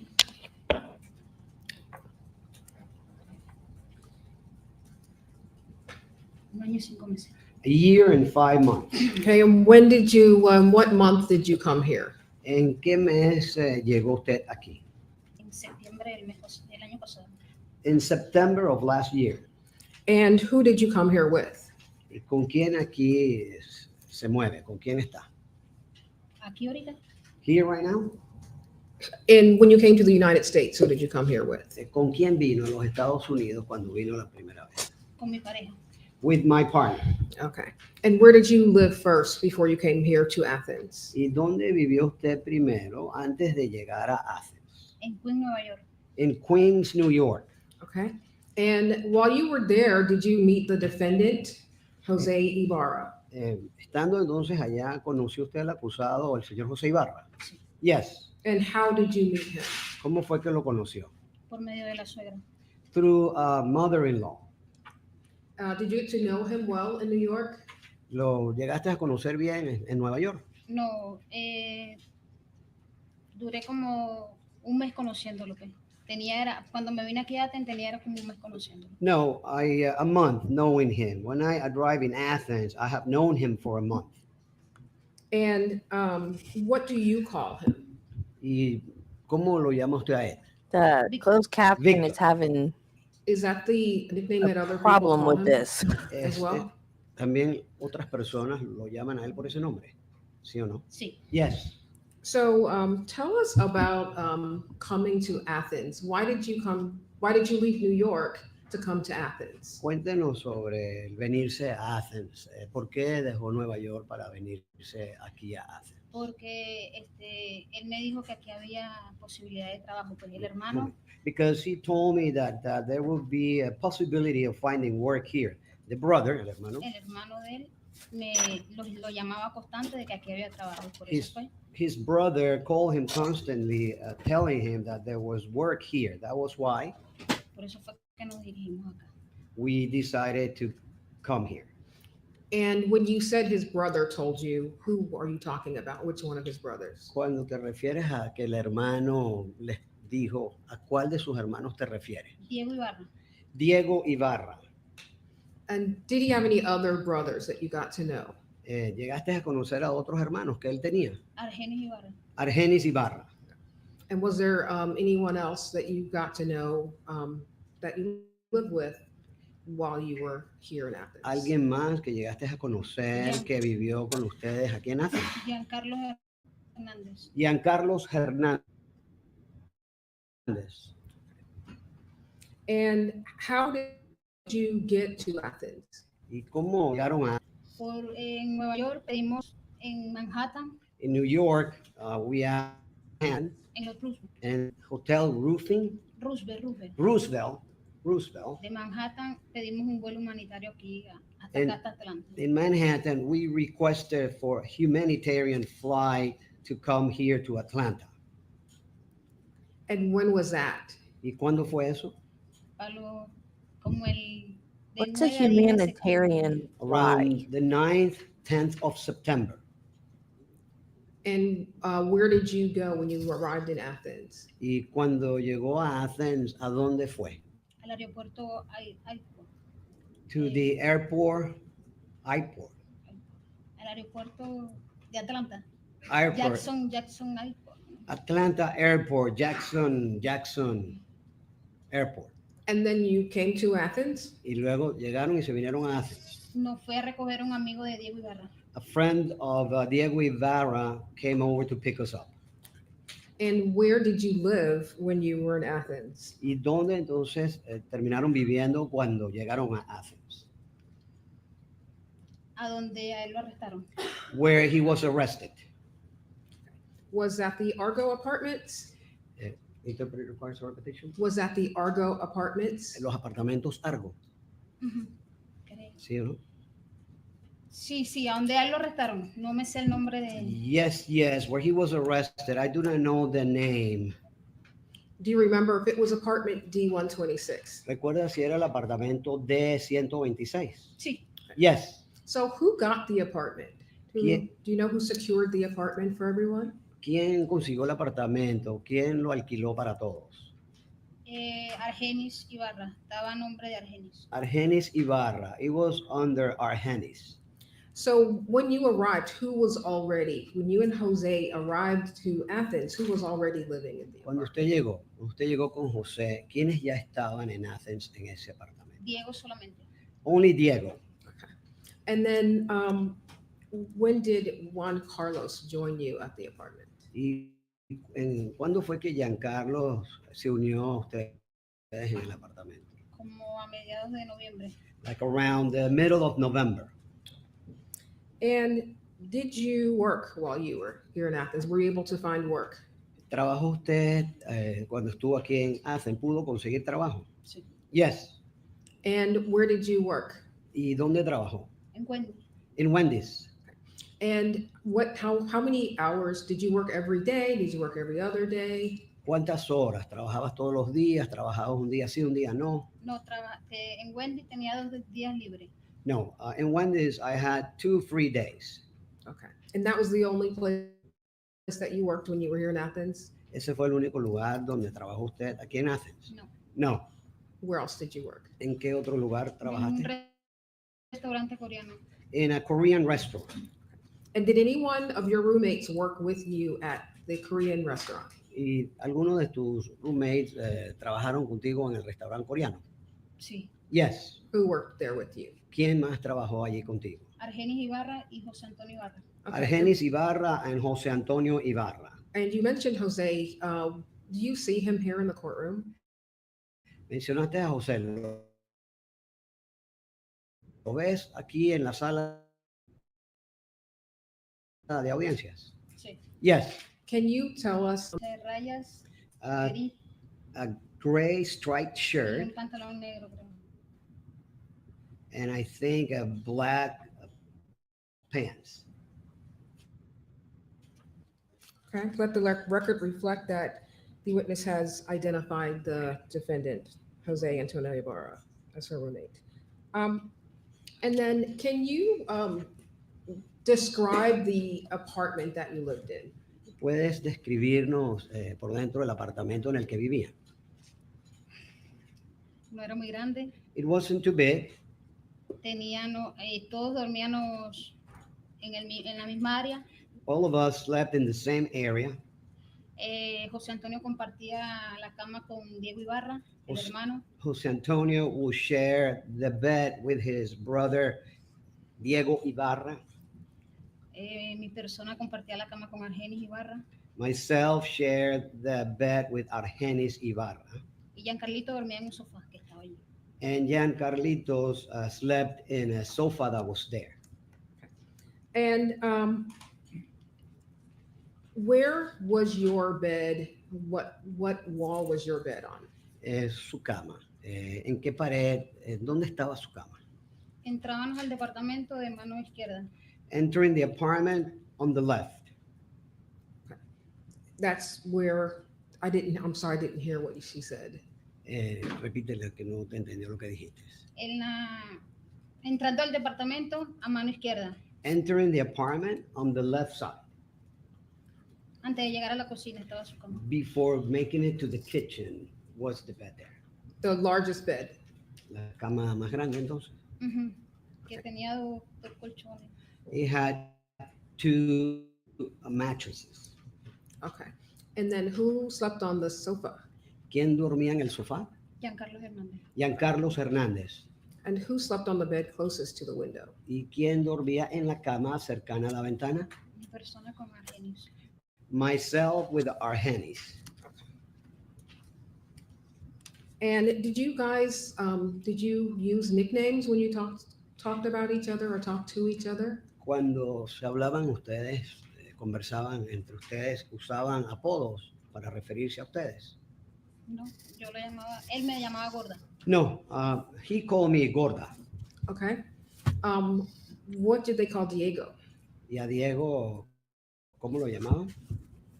Diego. Sure, David. 22-year-old college nursing student in college at the Augusta University School of Nursing, went out running one morning and never came home. Her roommates went out to look for her. They found one of her earbuds, so they went back to their house and called campus police, who found her body. And the next day, they arrested Jose Antonio Ibarra, who was an illegal alien who crossed the border at El Paso, Texas, was arrested and released, and then he went to New York.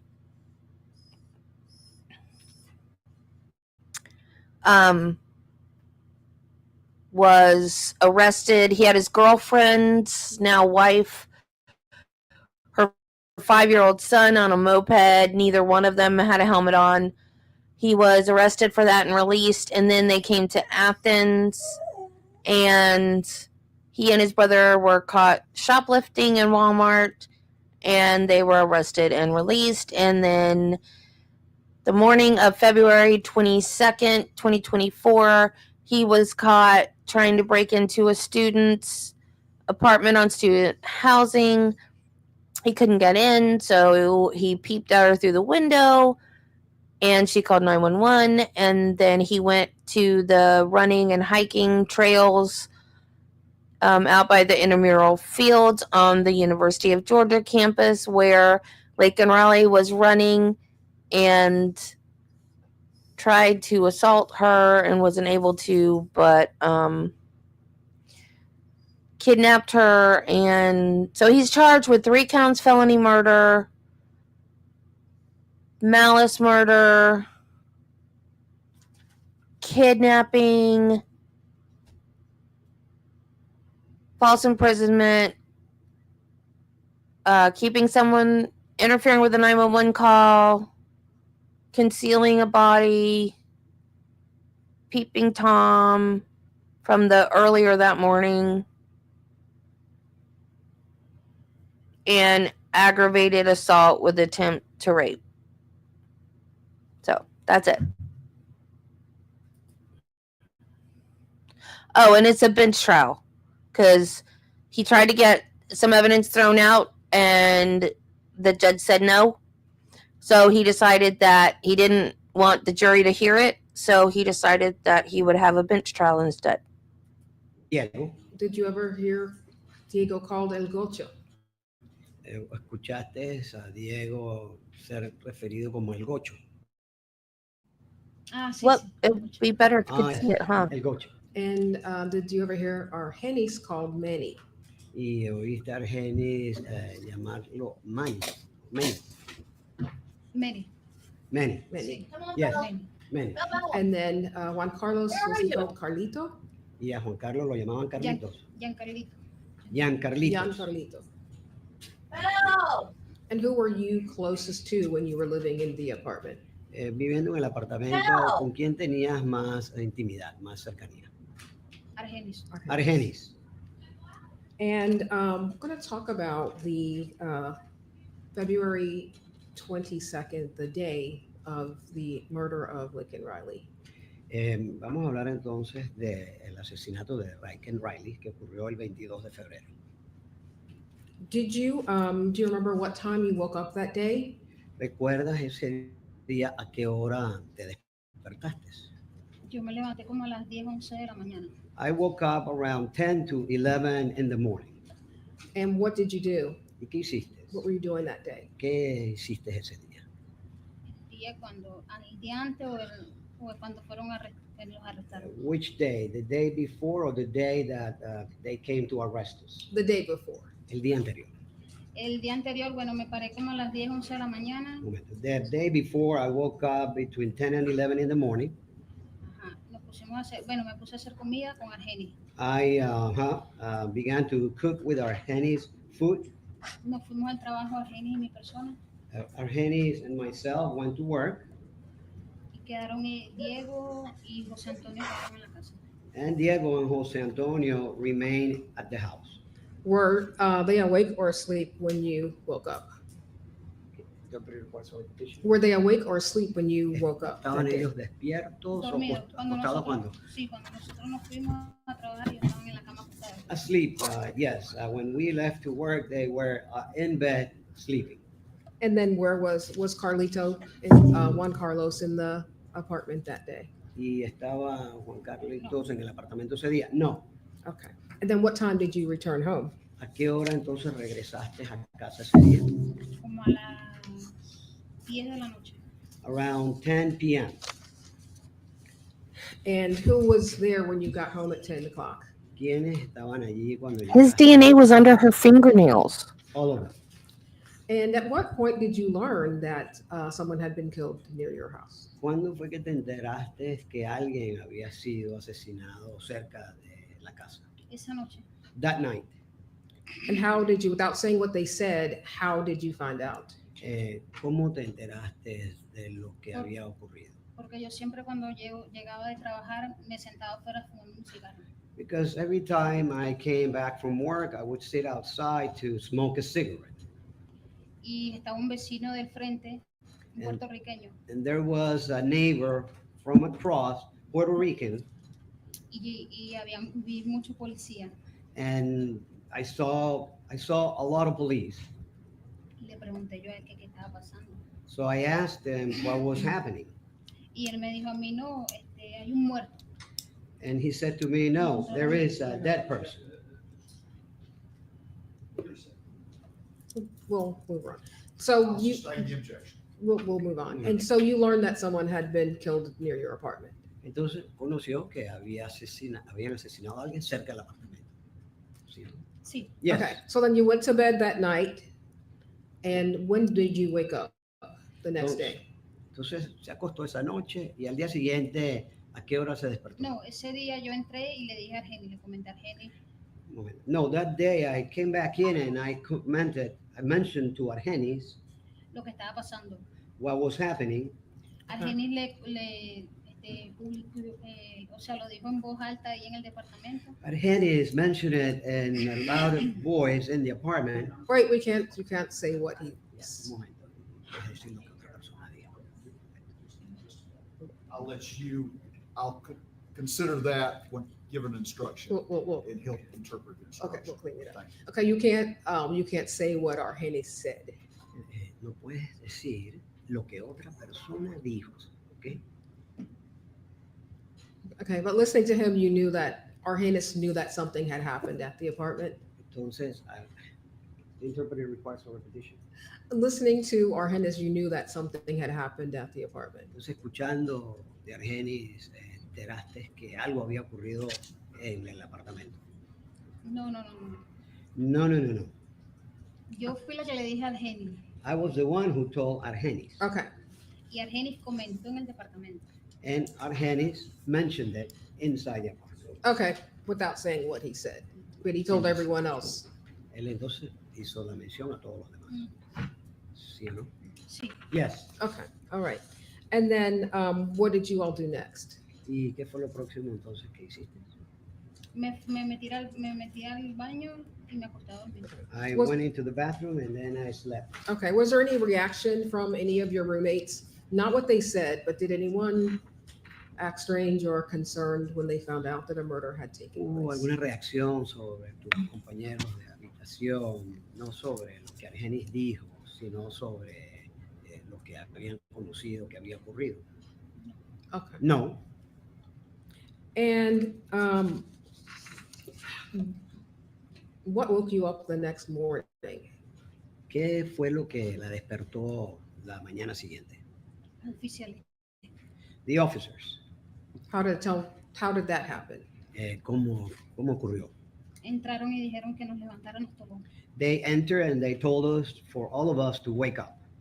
Primero agarraron a Argenis, They first grabbed Argenis. luego a Diego. No, primero a Diego, luego a Argenis. No, first Diego, later Argenis. Y luego entraron al departamento.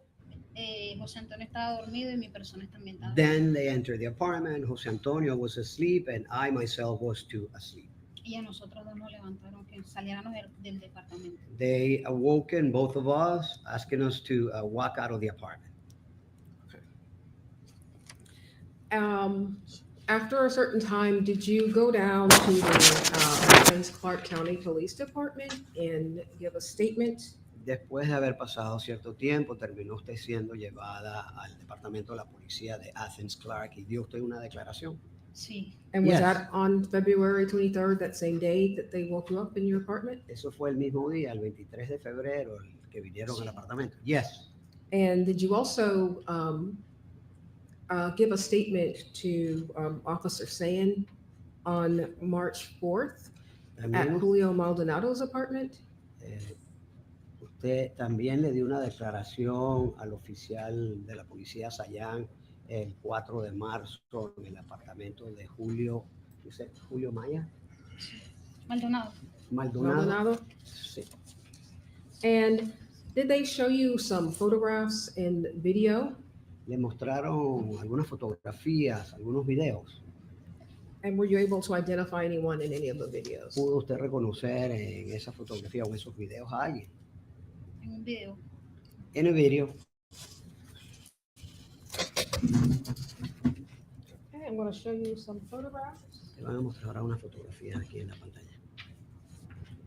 First, I'm going to ask you about your roommates. Son preguntas que ya te va a hacer ahora sobre tus compañeros del apartamento. Okay. Starting with States Exhibit 179. So look at the Mostrando ahí screen. entonces la fotografía marcada 179, prueba de la fiscalía. Do you recognize that person? Do you recognize that person? ¿Reconoce usted a esa persona? Yes. Yes. Okay, who is that? ¿Quién es? Diego Ibarra. Diego Ibarra. And is that who you called El Gocho? A él es a quien llaman el gocho. El gocho.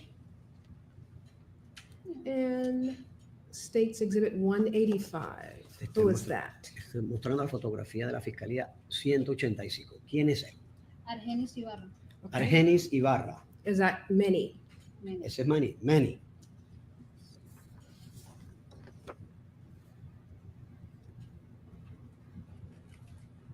And who is that? ¿Quién es él? José Antonio Ibarra. José Antonio Ibarra. Okay.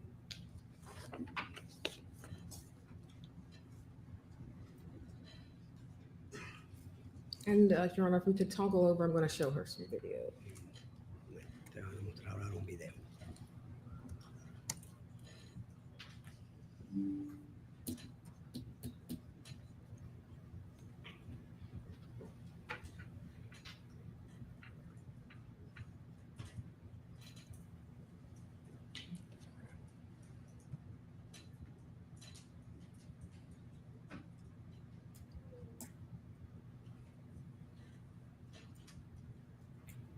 We'll toggle over to, let's see.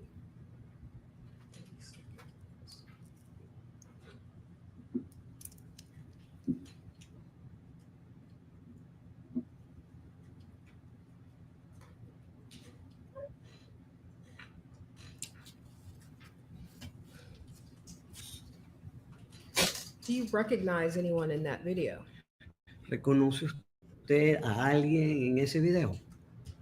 Who do you see in that video? ¿A quién vio usted en el video? José Antonio Ibarra. José Antonio Ibarra. And how do you recognize him? ¿Cómo sabes que es él? ¿Cómo lo reconoces? Por la gorra The La- cap y las cholas. and the loafers. Okay. When you say cholas, how can you describe them? Cuando dices la palabra cholas, ¿qué son? Sandalias. Like sandals? Chanclas. Chanclas. Okay, can you translate the word chanclas? The interpreter only can translate the word that she is referring to. Chanclas. Would you say the word flip-flops? Serían como las chancletas que usan aquí. Yes.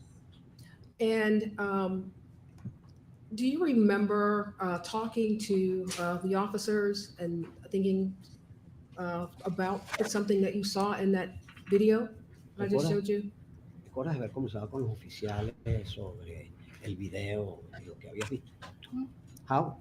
Okay. Did you remember? Oh, let me rephrase my question. Did you notice or recognize an article of clothing in that video? Ella te rehace la pregunta. ¿Reconociste algo de la ropa de la persona que llevaba en ese video puesto? Sí, la gorra, las Yes. chanclas. The cap, the sandals.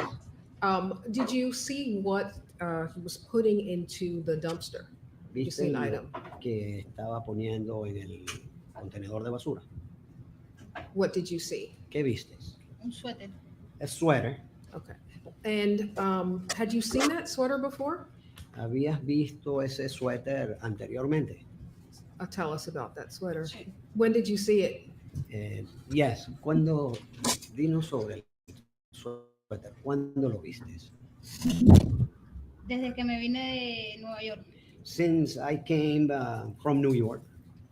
Had you seen Jose Ibarra wear that sweater? ¿Habías visto a José Ibarra ponerse ese suéter? Sí. Yes. Did you have any thoughts about him throwing that sweater into the dumpster?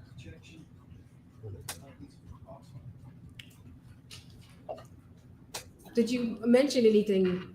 So sustain the objection. Did you mention any to the law enforcement officers anything about that sweater that you thought strange? ¿Hiciste algún comentario a los oficiales policiales sobre ese suéter que vistes en el video?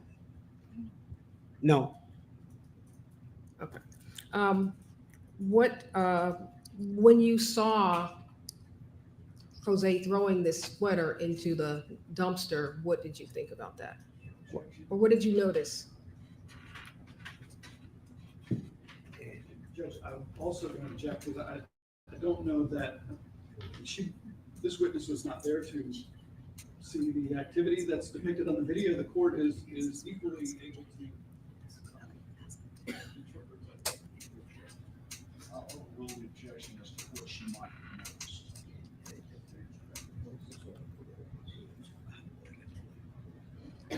Did it seem strange to you that Jose was throwing that jacket away? ¿Te pareció extraño así que estaba José tirando esa chaqueta? Sí. Yes. And you called it the item a sweater. Was it worn as a sweater or as a jacket? El suéter se lo ponía a él más que como un suéter, lo usaba como una chaqueta. Okay. Like a jacket. And then talking about the hat, was it unusual for the brothers to exchange clothing? Hablando sobre el sombrero o la cachucha, era inusual que los hermanos, you said, interpret requires again, you said. Was it unusual for the brothers to share clothing? Era inusual que los hermanos intercambiaran, se pusieran la ropa. Sí.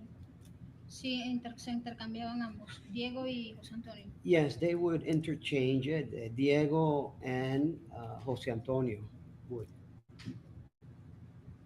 They would wear each other's clothes? Se ponían entonces la misma ropa. Yes. And for the record, I did want to identify that video as the UFB 32 dumpster video from Exhibit 172.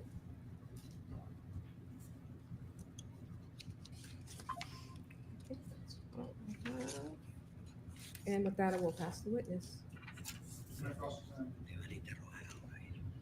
While he's doing that, let me, some of this is being cleared up, but if you would instruct the witness that she needs to answer out loud, yes or no, not shake head.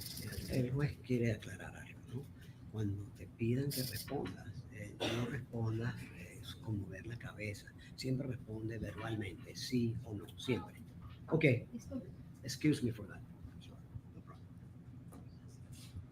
Good morning. Y dice, señor, buenos días. Good morning. I want to follow up with just a few questions, please.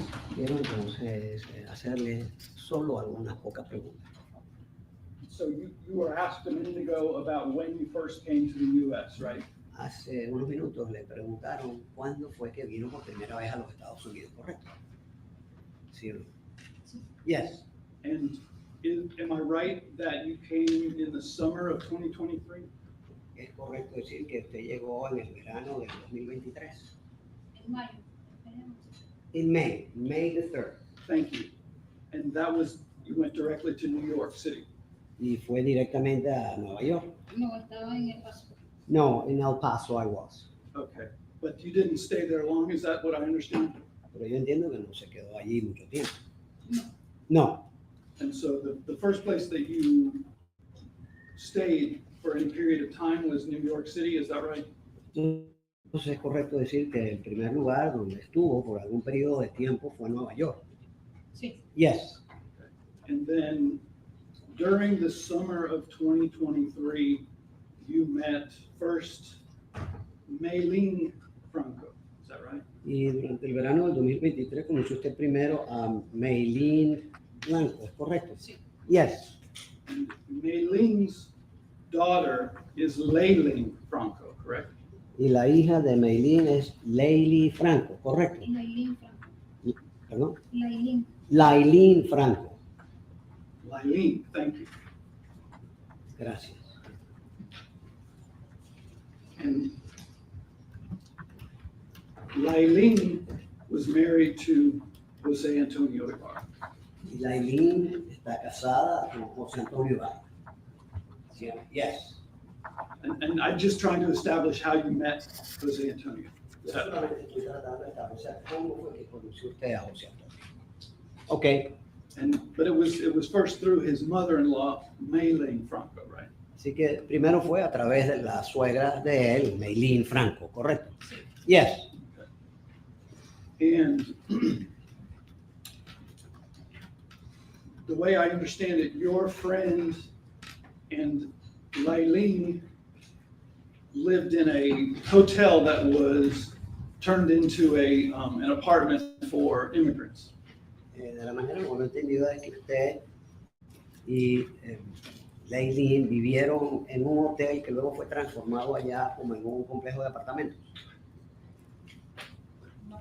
No. Where was Laylene living at the time? ¿En dónde vivía Laylene? En el Crown Plaza. En Crown Plaza. Queens. Crown Plaza, that had been a hotel but was now an apartment. It was used to as a place for migrants to live. El Crown Plaza, que después fue transformado como un lugar de apartamentos usado para entonces darle vivienda a los inmigrantes que llegaron. Sí. Yes. And at some point during that summer, you and Jose Antonio, well, first of all, let me interrupt. Did you call him Jose Antonio or did you call him Victor? Entonces, en algún momento en ese verano, usted, José Antonio, disculpe que le interrumpa, ¿usted lo llamaba a él José Antonio o usted lo llamaba a él Víctor? Víctor. So at some point during that summer, did you and Victor end up living in a car for a few weeks? Durante ese verano, por algún tiempo, terminó Víctor, ustedes viviendo dentro de un carro por algunas semanas. Sí. Yes. And the car was parked near the Crown Plaza. Y el carro estaba estacionado cerca del Crown Plaza. Sí, al frente. Yes. Across. Across the street. Cruzando la calle. No. La acera estaba ahí estacionada. No. Saliendo al Crown. Right by the sidewalk, the car was parked there, just walking out of the Crown. And through Victor, you learned that his brother Diego was in Athens. Y a través de Víctor conociste que Diego, su hermano, estaba en Athens. Ellos Yes. Excuse me. And Diego had invited Victor to come to Athens to get out of New York. Y Diego había invitado a Víctor que se viniera a Athens para salir de Nueva York. porque aquí había oportunidades de trabajo. Because here there were work opportunities. And then Victor also mentioned to you, why don't you come also? Y también Víctor te lo mencionó a ti para que también diciéndote, ven también tú. Sí. Yes. And so that's how the two of you ended up flying down to Atlanta and then getting a ride over to Athens. Así que así fue como entonces terminaron volando a Atlanta y de Atlanta consiguieron una carrerita hasta Athens. Sí. Yes. And at that time, in D-126, it was just Diego there at the time. Y en aquel momento, para interpreter requires a repetition, you mentioned a date. It was only Diego who was living in the apartment when you first arrived. Diego, entonces era la única persona que vivía en ese apartamento cuando llegaste allá. Sí. Yes. Argenis was living in Florida. Argenis estaba viviendo en Florida. Yes. Yes. How was your English? ¿Cómo era tu inglés? Muy poco. Very little. So that you got a job at Wendy's at first? ¿Y tu primer trabajo te lo dieron en Wendy's? Yes. Yes. And Victor also? ¿Y Víctor también? Yes. Yes. Argenis came maybe in September, October. Argenis se vino como en octubre, septiembre, octubre. Noviembre. November. And then Argenis, the three of you got the job at the Korean restaurant. Y los tres de ustedes consiguieron trabajar en el restaurante coreano. Yes. Yes. And was the name of it Utachi? El nombre Utachi. En realidad no recuerdo el nombre. In reality, I don't remember the name. Queda aquí atrás. It's right behind here. And you didn't use any gloves when you worked there, did you? ¿Tú no utilizabas guantes cuando trabajaste allí? No. No. And then it was a little bit later after Argenis came to live in D-126. John Carlos came. Un poquito después de que Argenis llegó a vivir en el apartamento de 126, llegó entonces Giancarlos. No, primero llegó Giancarlitos. No, Giancarlitos first arrived. Después bajó Argenis de Florida. After Argenis came from Florida.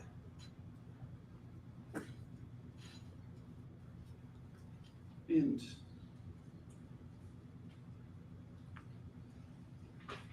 is Giancarlitos, is he related to the brothers?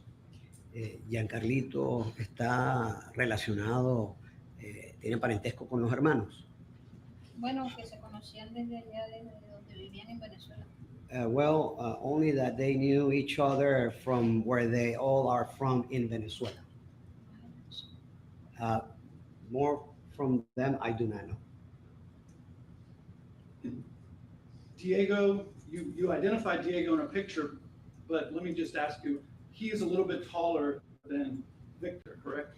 Tú identificaste a Diego en una fotografía, pero déjame preguntarte, él es un poquito más alto que, you said, Diego is a little bit taller. A little taller than Victor. Más alto que Víctor. Sí, un poco. Yes, a little bit. And at the time, anyway, Diego was thinner than Victor. Y para aquel momento, Diego era más flaco. Sí. Yes.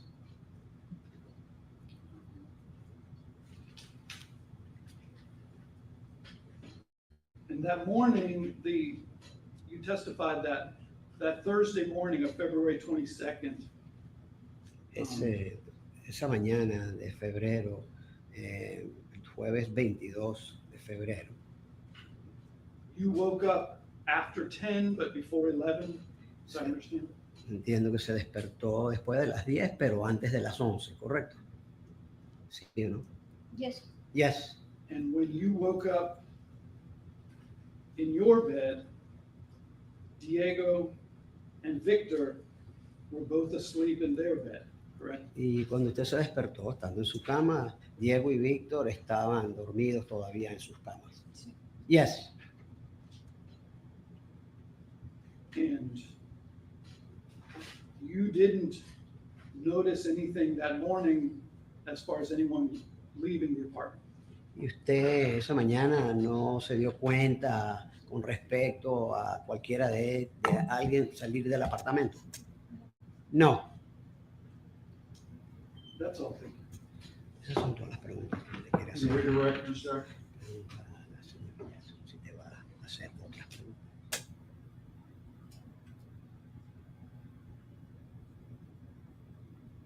Nothing further.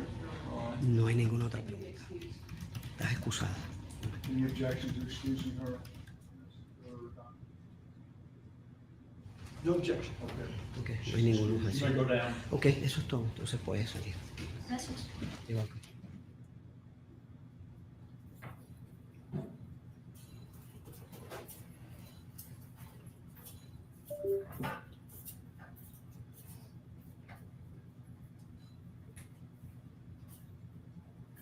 I call your next witness. State call Special Agent Jenny Hick.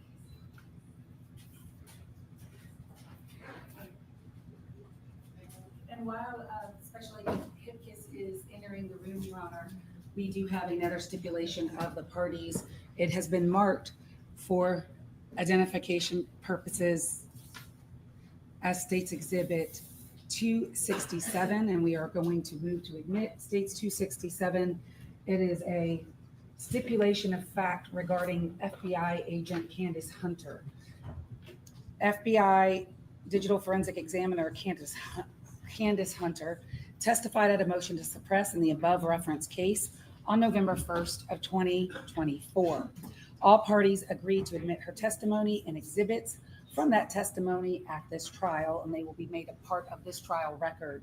Furthermore, the parties hereby stipulate that Candace Hunter extracted the data from the cellular telephones with the FBI evidence labels of 1B7, 1B8, and 1B11 using Cellubrite Premium. It is signed by myself and the counsel for the defendant. And again, we're moving to admit 267. I will say that transcript is not in our possession at this time, but when the transcript is complete, we will go ahead and mark To fall asleep that testimony of Ms. Hunter's, or Agent Hunter's, excuse me, and move to admit that and make that part of the record. But we have agreed to accept her testimony and stipulate to her testimony. I concur with Ross. Very well. It's admitted based on the stipulation. Raise your right hand, please, sir. Do you swear or affirm the testimony you will give today in the matter of the state of Georgia versus Jose Ibarra will be the truth, the whole truth, and nothing but the truth, so help you God? I do. Please state and spell your first and last name for my.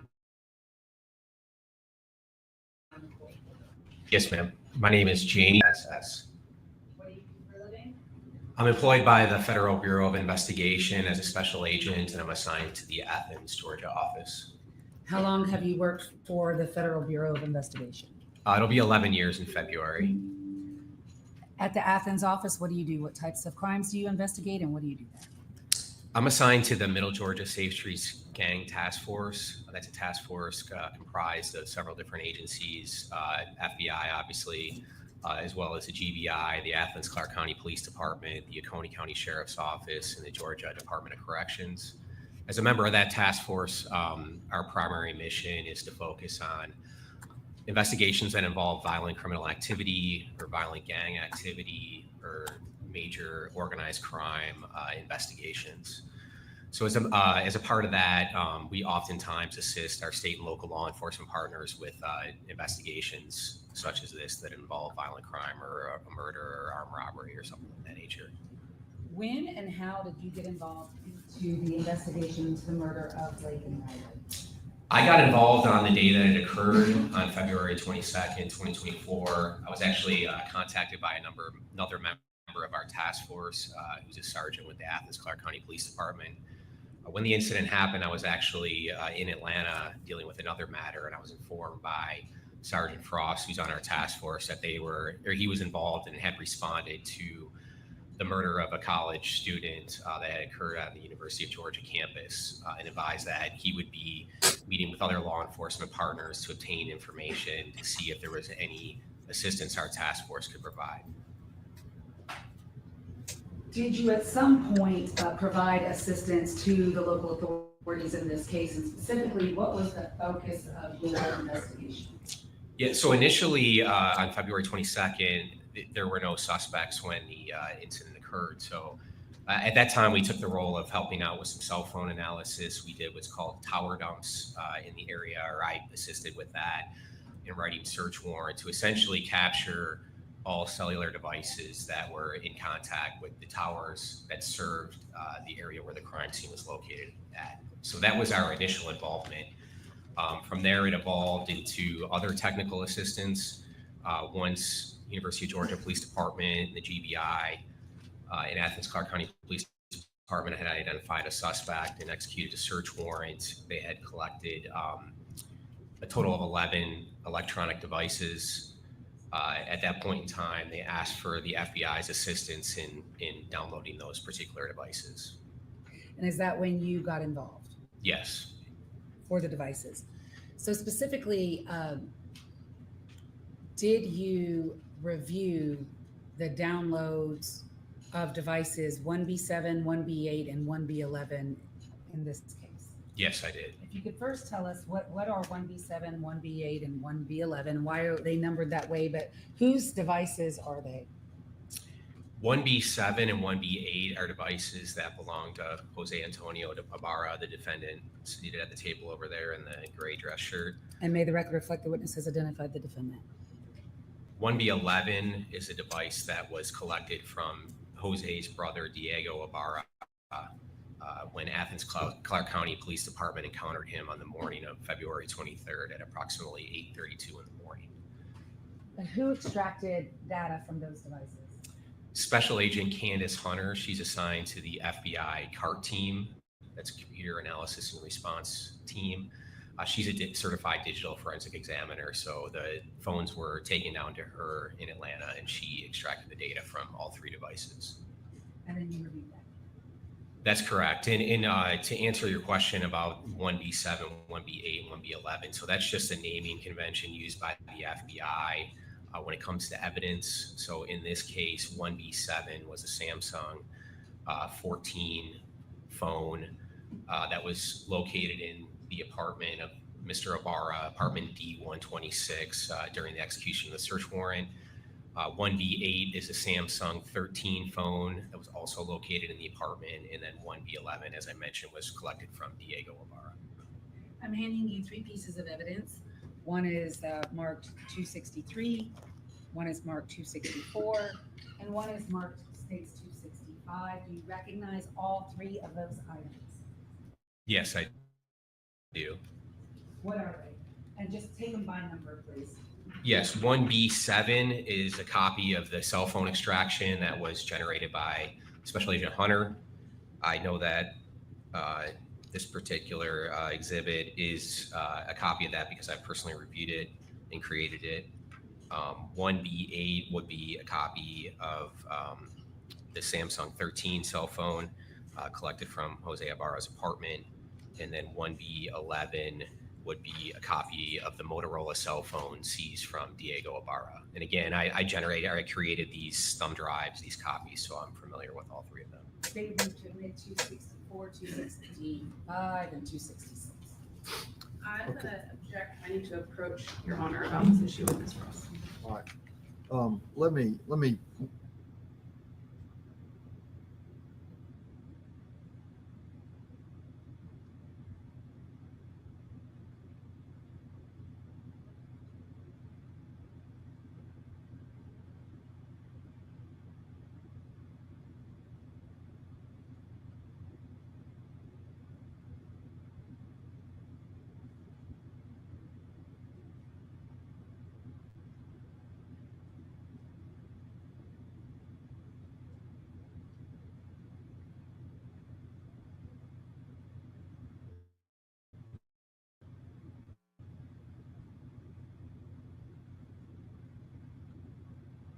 Oh, where'd the sound go? There's no jury. Oops, sorry guys, I didn't mean to get that close. There's no jury. Why do we need to turn the mics off?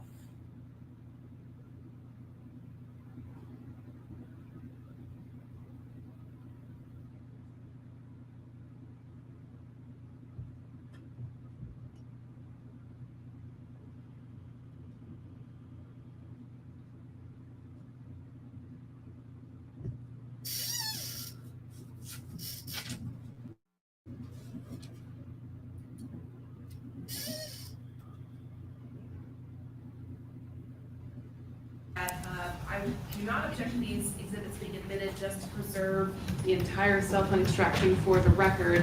However, we are objecting to the entire cell phone record being used as a fact finder in this case. And so Ms. Ross is going to go through with Agent Hipkiss the part she wants you to consider. And I will maintain my objection to considering the other parts of the cell phone extraction. That is, excuse me, Your Honor, that is correct. There are many items on these phones that will not be, that we do not want the fact finder to consider in this case. And from the state's perspective, the only parts of these phones that we would like the court to consider and that the fact finder should consider are contained in a PowerPoint, which we're going to admit, which would be State's Exhibit 266. So 266 will contain only the data and information from the phones that the state wishes the fact finder to consider.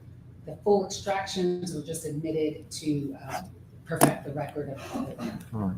So 263, 264, and 265 will be admitted based on the announcement made for the purpose of preserving the record, but I will only review or consider what is going to be contained in 266. Yes, Your Honor. And any exhibit that the defense may produce on those records of what's admitted. Yes. All right. So I'm going to hand you a bunch of other items, and we're going to just go one at a time so that the record is clear. Can I have those back?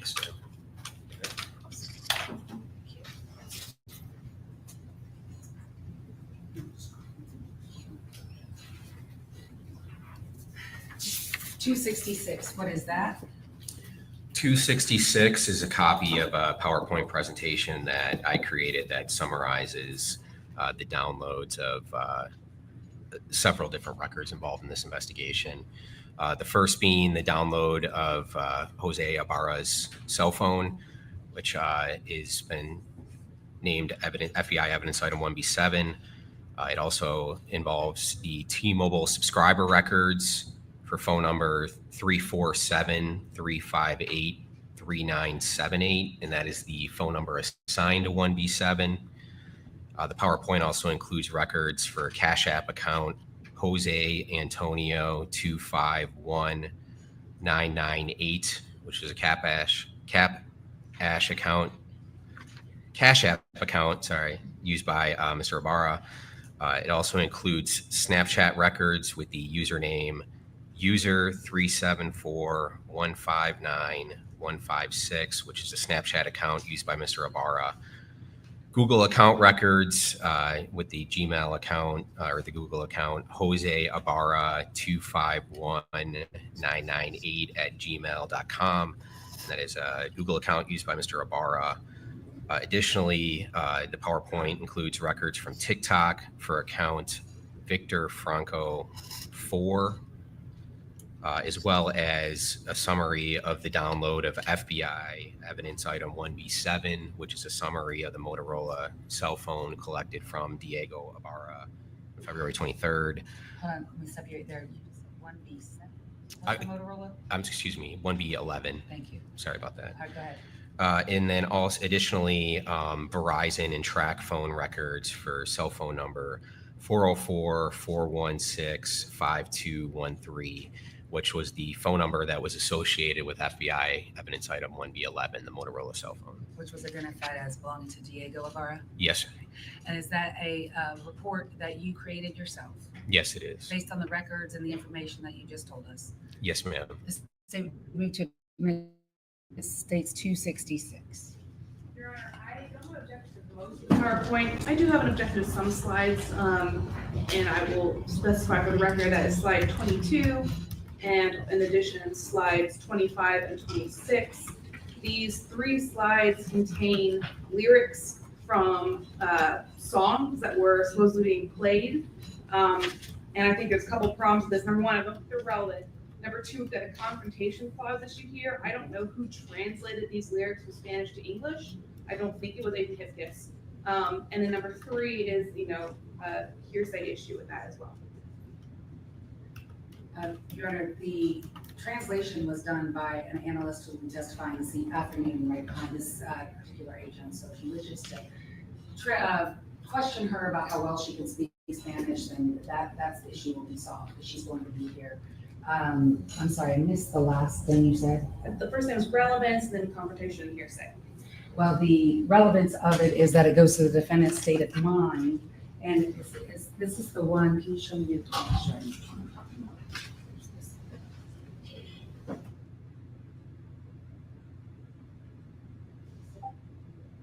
We can clear that up with this agent, but those are basically statements of a defendant. These are defendant's lyrics out of the defendant's phone right before, within hours of the murder. I disagree that lyrics on a song that was not written by the defendant, even if it was located on his phone, can be considered statements of the defendant. Well, he's posting them, so he's adopting them. So yes, these are statements or posts done by this defendant hours before the murder that go directly to his state of mind. And so it's an adoptive admission because he's adopted them and posted them. And I think you'll be able to argue that. So I'm going to overrule the objection on confrontation and relevancy, and I will continue the objection on the matter related to translation. I'm going to approach again with a bunch of the documents that you mentioned are in States 266. And now that 266 is in, I'm going to take that back. And we're going to publish 266 on the Elmo, Your Honor, if you could toggle over, just do it PowerPoint slides one at a time. But before we get into the publication of 266, I have a bunch of other documents to show you. So states 248 through 259. Let's start with those. Look at those for us.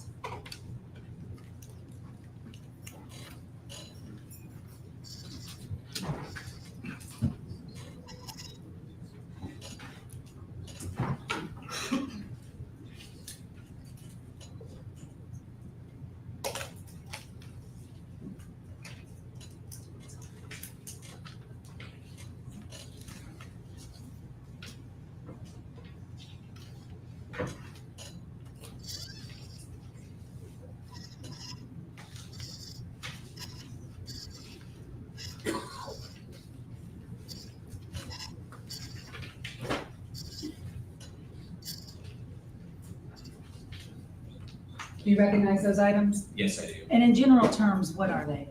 There are business record certifications provided by the respective either cell phone or social media providers that I referenced.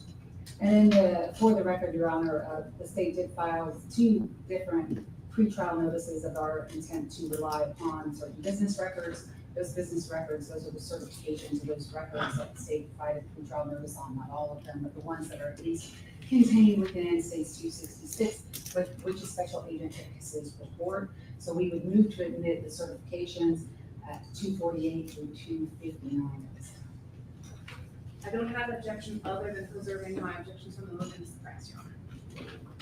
248 through 259 are admitted. Objections noted. States 260, what is that?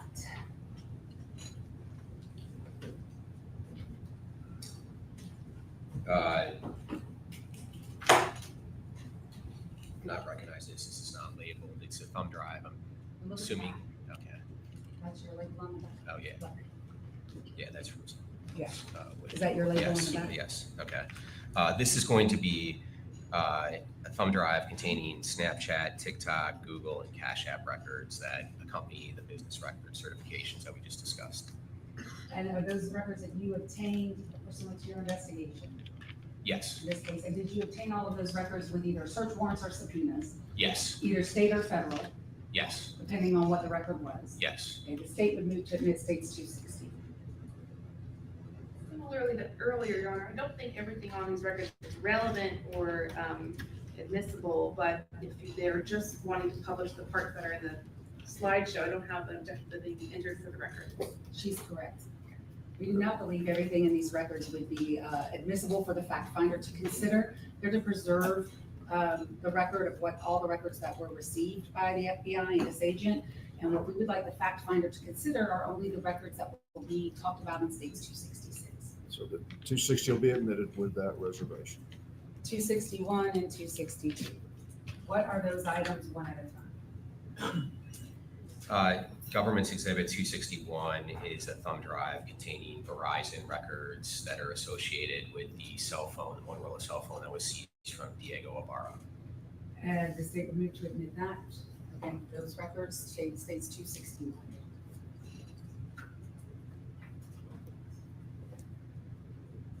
Sorry, just one moment here.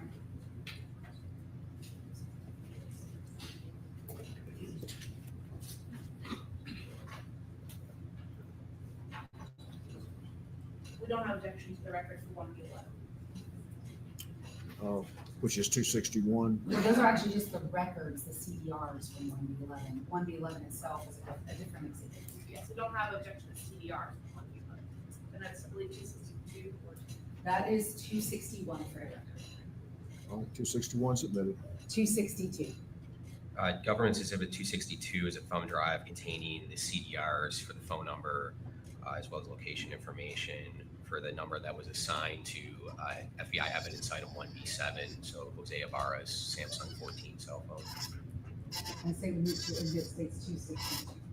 but preserve my motion to suppress or admit, otherwise That objection, 262 is admitted. And for the CDRs, first of all, what is a CDR? A CDR is call detail records, so that is information that's provided by the respective cell phone company that essentially breaks down the details related to a call. So for instance, if it's an incoming call, it's going to say the time that the call occurred, what number called the target phone number, at what time, and how long the duration is. What is timing advance data, and did you obtain timing advance records from Verizon, who was the provider for the cell phone 1B7? Yes, we did. So we obtained records from T-Mobile and Verizon. So timing advance records are essentially engineering data that's captured by the cell phone provider. So on top of timing advance, we will get cell site records, right? So a lot of people are probably already familiar with those because they've been around for a long time. And so cell site records, each tower is generally broken up into 3 sectors. And so the cell phone company is able to tell us pursuant to legal process, like, hey, the respective phone that you're looking at is hitting this particular tower and it's located within this sector, which is generally high. Timing advanced data takes that a little bit further. Like I said, it's engineering data collected by the phone company. And the purpose for the phone company collecting this information is to essentially make a better signal for the user. And so it sends a signal from the tower to the phone, and then from the phone back to the tower, and the cell phone provider captures that information. And based on the time that it takes for the information to be sent to the phone and then back to the tower, they're able to further narrow down that pie shape to essentially, we call it like a hot dog or a rainbow shape. So it's more precise information on the location of that phone than the traditional cell site information. Did you obtain timing advance data for the cell phone number associated with Jose Ibarra, also the cell phone number associated with 1B7? Yes. And who was the provider for that particular timing advance data? T-Mobile. And is that the data that was contained or is contained on states 262? Yes. Thank you.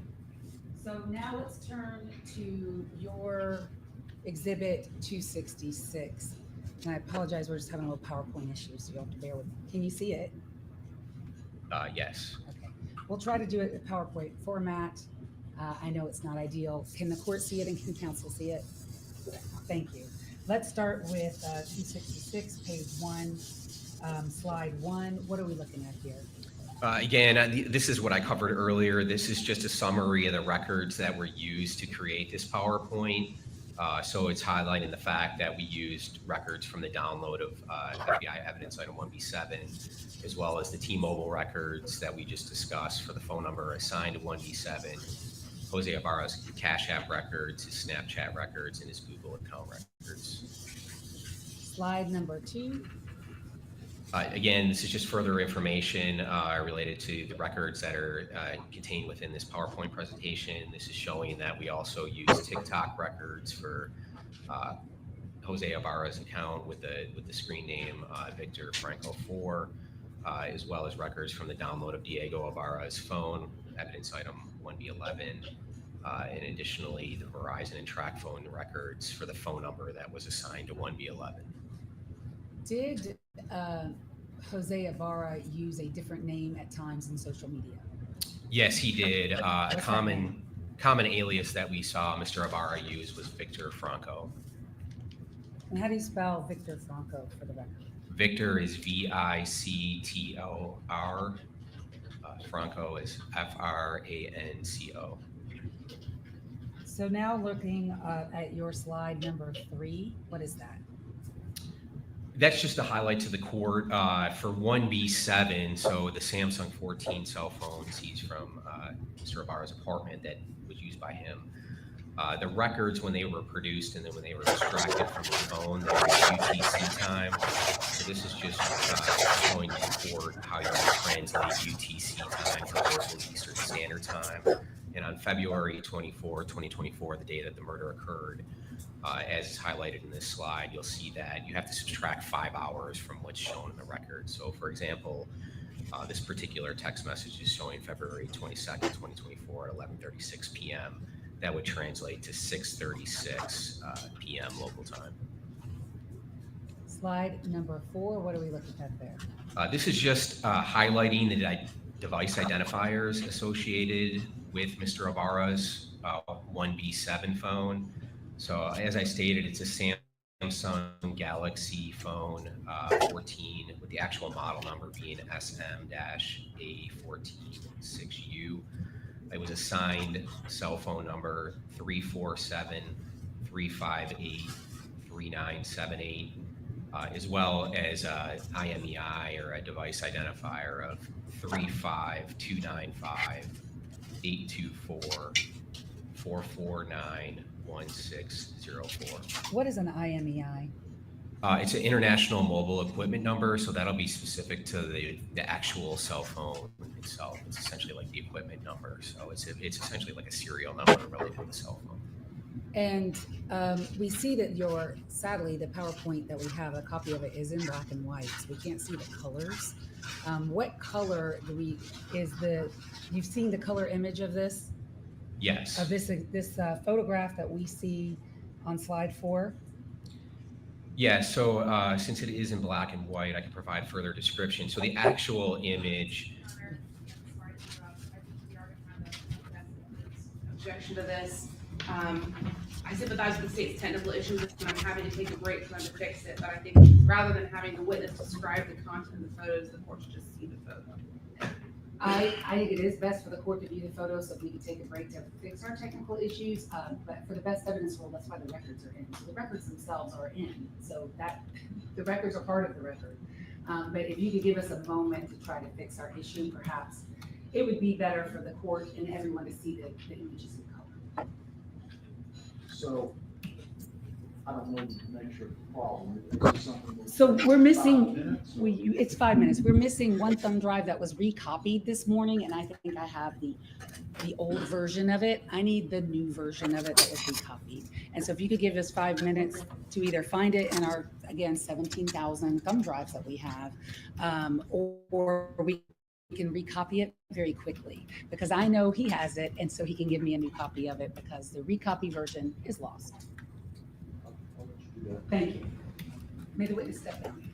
Yes.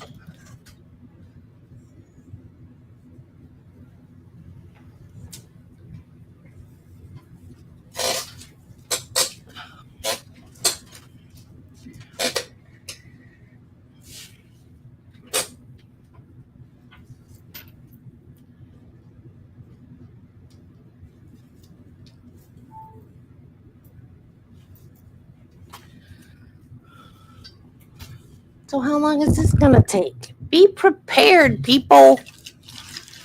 I had to go make an energy tea because I was falling asleep. Ooh, I'm sorry. I didn't mean to do that close to the mic. I have ASMR tea stirring.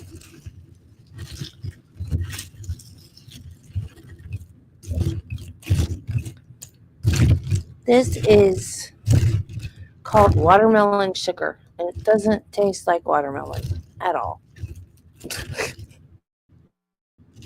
Has watermelon. It's watermelon. Has watermelon flavoring.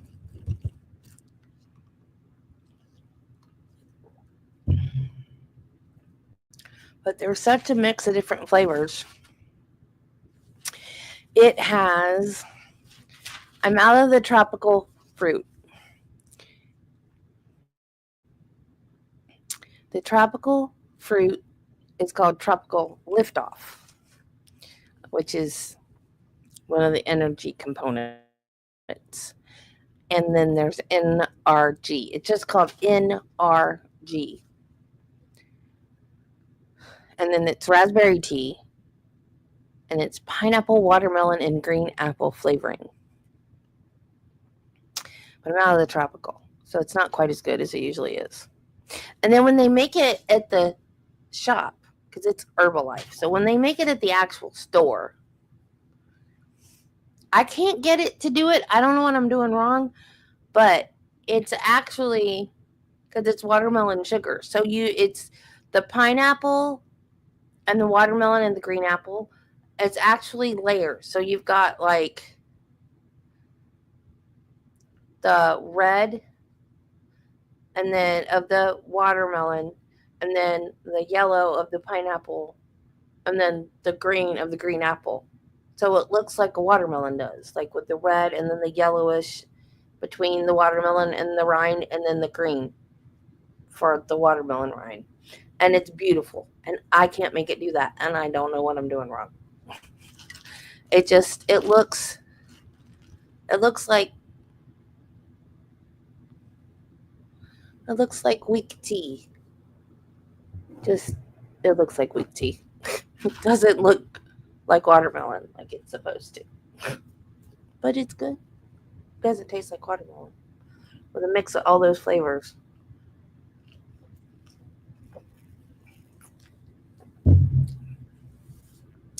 Oh, we can maybe skip some of this because I paused it a while ago. The record, the PowerPoint. Well, I hear her voice. Have the PowerPoint format for the record of States 266. We're going to now show this in PowerPoint form because it's in color, correct? Yes. All right, so for the record, I gotta keep it consistent. We're on slide 4 of States 266. Go ahead, what are we looking at here?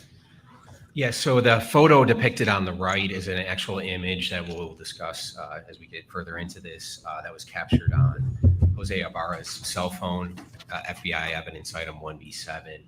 It depicts Mr. Ibarra wearing a navy blue jacket that is consistent in appearance with the jacket that was discarded after the murder, as well as you can see the black brim with an Adidas logo to a hat underneath it, which is consistent with the hat that's observed in the surveillance footage when Mr. Ibarra discards the jacket after the murder. What is was this image found in the phone 1B7? Yes, it was. And what was the timestamp associated with it? So there were two variations of that image where he had his face positioned in different angles, and that image was captured at 5:37 a.m. local time on February 22nd, 2024. What are we looking at now, though, in slide 5?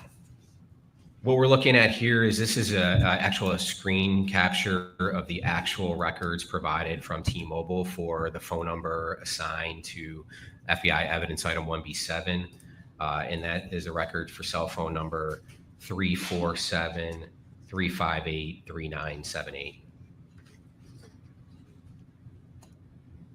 And so I'm just highlighting here various things on the record. So, again, the first thing that popped up was the phone number that's assigned to evidence item 1B7. Below that is the IMEI number, which matches the IMEI number on the device, confirming that the two correlate, the phone records correlate with the phone. And you can see that the device or the T-Mobile records show that the device is subscribed in the name of Jose Ibarra, and the account was activated on August 10th, 2023.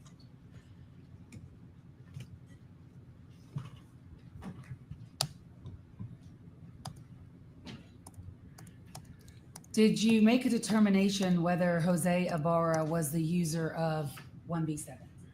Yes, I did. Based on my analysis and the frequent use of accounts that belong to Mr. Ibarra, as well as I've shown here numerous selfie-style images that are contained within the phone, based on my training and experience in reviewing many phones involved in criminal investigations, it's common for the user of a phone to take pictures of themselves. And so what I'm highlighting here is that over a period of time from August 2023 up until the day of the murder, we have multiple images of Jose taking selfie-style images using that phone.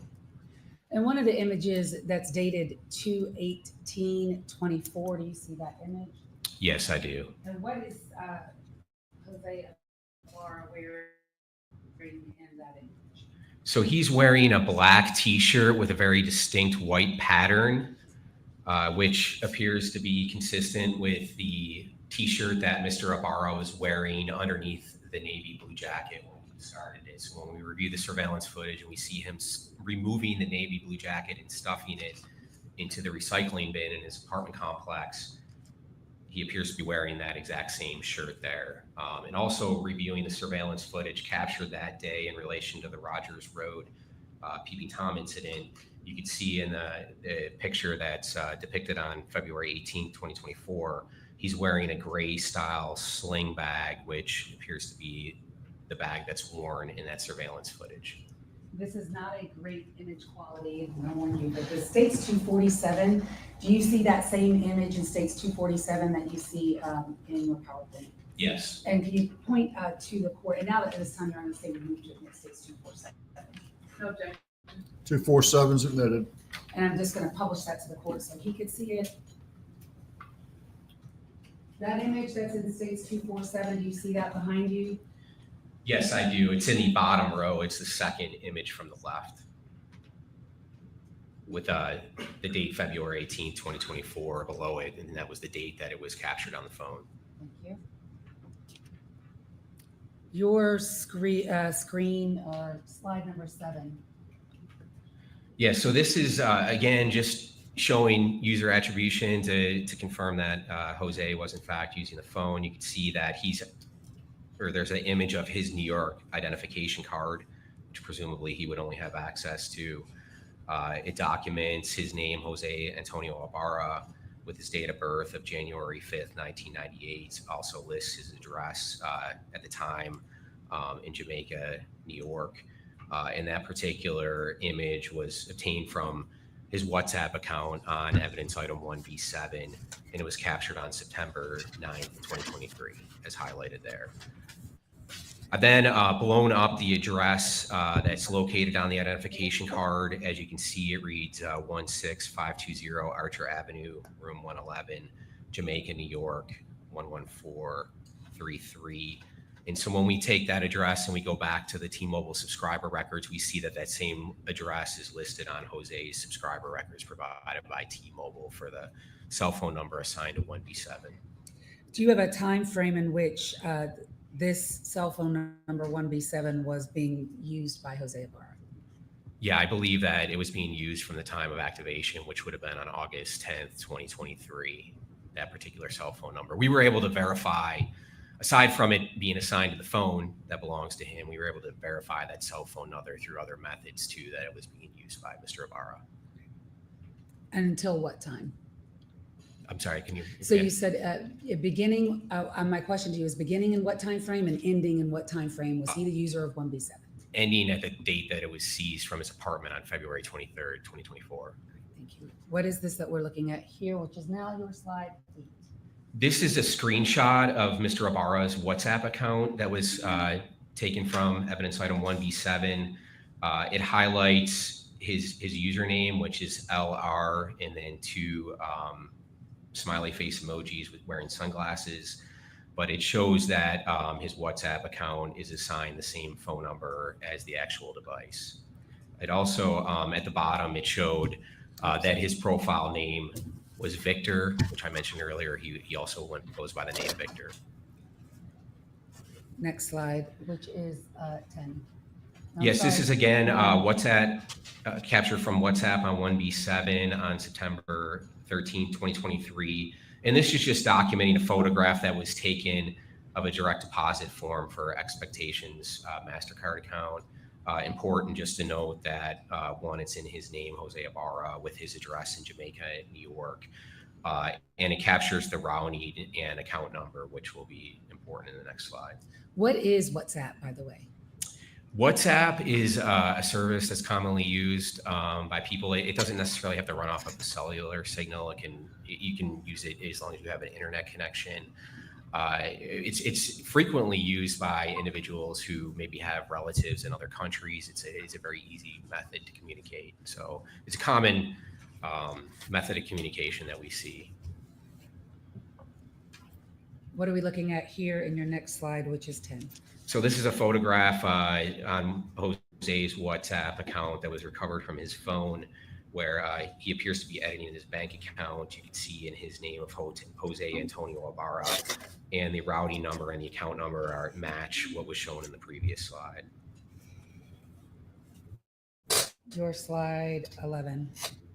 This is an actual image, a screenshot that was captured on evidence item 1B7 on September 21st, 2023, and it's just highlighting the fact that the main Google account assigned to the device is in his name, Jose Ibarra, and the Google account is Jose Ibarra 25 1998 at gmail.com.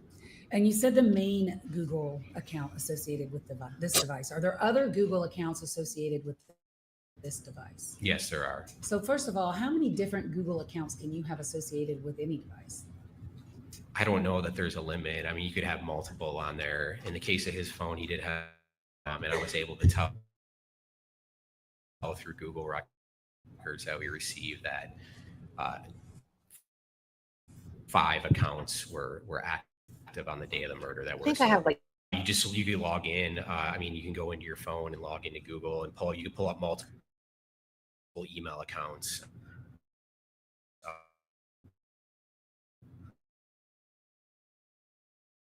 On your phone. And so and I'm not aware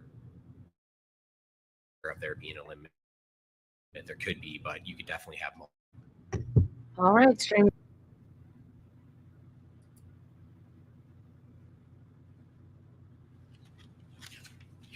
Okay, that's StreamYard.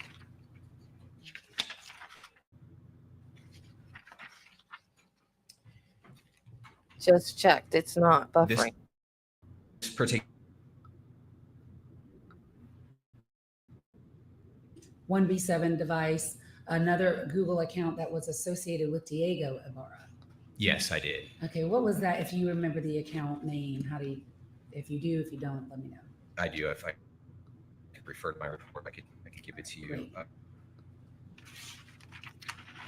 It was Diego, Diego, Jose Ibarra, Ibarra, all one word, and then the number 95 at gmail.com. Was that Google account active in February of 2024? No, it was not. Okay. When tell us about that Google account. When was it deactivated? So we received records related to that particular account because it did show up on 1B7 with no other activity associated with it in the extraction. But we went to Google with subpoena and court order, and we were able to determine that the account was deleted on January 16th, 2024. So in February of 2024, that account did not exist. That's correct. And when you say, what did you mean by that? Things that it extracts is the user accounts, or so various accounts like social media accounts, email accounts. WhatsApp accounts, things of that nature that have been accessed at some point in time on the device. And if you could adjust your microphone a little bit, did you see any evidence that 1B7 ever accessed that Diego Google account? It just populated as a user account. However, when I looked at the data associated with it for that particular Gmail account, it said it was associated with the Google Drive, but there was no activity related to that account to support it being actively used on the phone. So now your slide 12, what are we looking at? Another image located on the WhatsApp account on September 29, 2023, and this is just depicting a boarding pass showing that Mr. Ibarra flew from New York City to Atlanta on September 28th, 2023. And that just blows up showing his name and then the details related to the flight. Oh, sorry, I started it too soon. We're looking at your slide 13. What is this? This is a video. It's going to contain several images that were saved in the video section of 1B7, Mr. Ibarra's phone, particularly on October 15, 2023. Of the images, the only one of real relevance is this first image that we're looking at here. You can see again that he's wearing that gray sling style bag that's consistent in appearance with the gray sling bag that was seen on the surveillance video on the day of the murder in the area of Rogers Road apartments. And is this what's the music associated with this every time I touch the enter button? That's just some music that Mr. Ibarra would have put as a background to the particular video that he created. What is slide 14? Again, this is recovered from Mr. Ibarra's WhatsApp account that was backed up to his cell phone. And this is just depicting his Cash App account. He had taken a screenshot of it and it appears that he had sent it to somebody. And it shows that his Cash App account is in his name, Jose Antonio Ibarra. And it shows that his Cash App handle is $ Jose Antonio 25 1998. And is he accessing Cash App through this cell phone? Yes, and we, in this next slide here, we went to Cash App with a subpoena to request subscriber information related to that particular Cash App account, and they were able to confirm that that account is associated with his phone number that ends in 3978 that's assigned to evidence item 1B7. Your slide 16. Again, this is another image of Mr. Ibarra's identification from New York found on his phone. The relevance on this one is that it was an image saved to 1B7, but it captures what we call metadata, which is basically information about the file. In this particular instance, if you see below in the metadata section, you could see that it lists Samsung and then the model, which matches 1B7. And it also provides geolocation information, meaning it gives us a latitude and a longitude where you can map out where that image was taken. So if you look to the right, and this is from the phone itself, that was the phone plotting where the particular image was taken.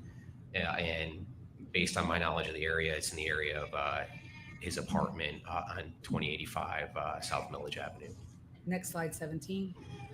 Again, this is the image we discussed earlier from February 18, 2024. This is an image of Mr. Ibarra wearing that distinct black with white patterned shirt that he appears to be wearing when he discards the jacket on surveillance video following the murder, and again, the gray sling bag. Your slide, I guess this would be 18. This is, so the phone sometimes will capture money transfers that occur. In this particular instance, this is on February 21st, 2024. This occurs on the evening before the murder. And it's just showing the fact that at 9:30 p.m., there was a charge made from Mr. Ibarra's account at Tall Boy Beverage, which is a liquor store and it sells liquor, wine, and spirits. And that's a picture of it there that's located walking distance from his apartment. And what is the date and time of that? That was on February 21st, 2024 at 9:30 p.m.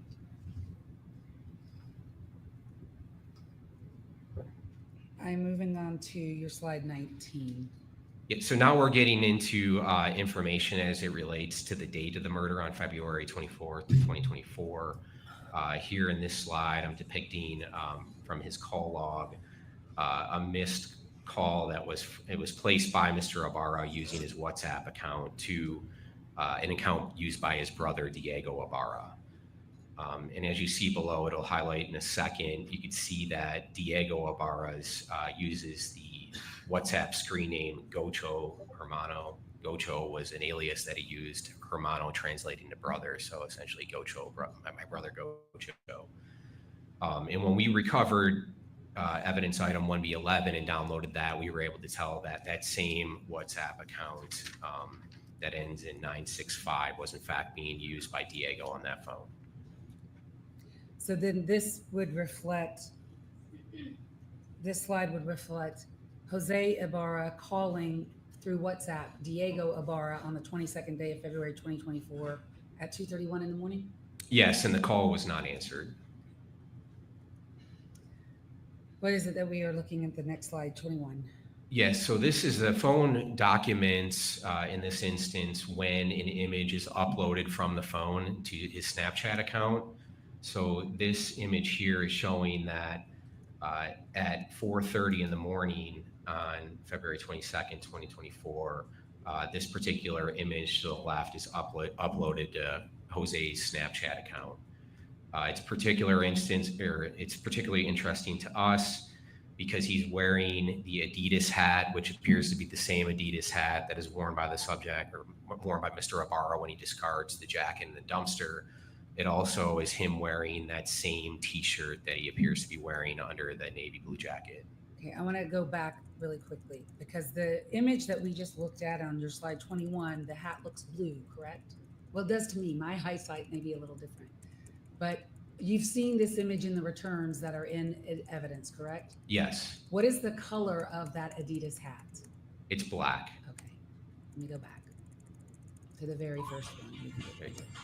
Okay, so you have several different images of the hat. Would that be right? Yes. At this exact time period, at 4 to 5 a.m. on the Yes, in the 22nd. hours leading up to the murder. Some of them would be on his phone itself, 1B7, and then that image was uploaded to Snapchat. Would that be right? Yes. Okay, so in the Snap returns and in the phone itself, what color is the hat? Black. Okay, and is that what we see here on your very first slide, or slide 7, I think, or second slide? Yes, it's emphasized more in this photo because it's obviously up against the navy blue jacket. Okay. But yes, it's black. Thank you.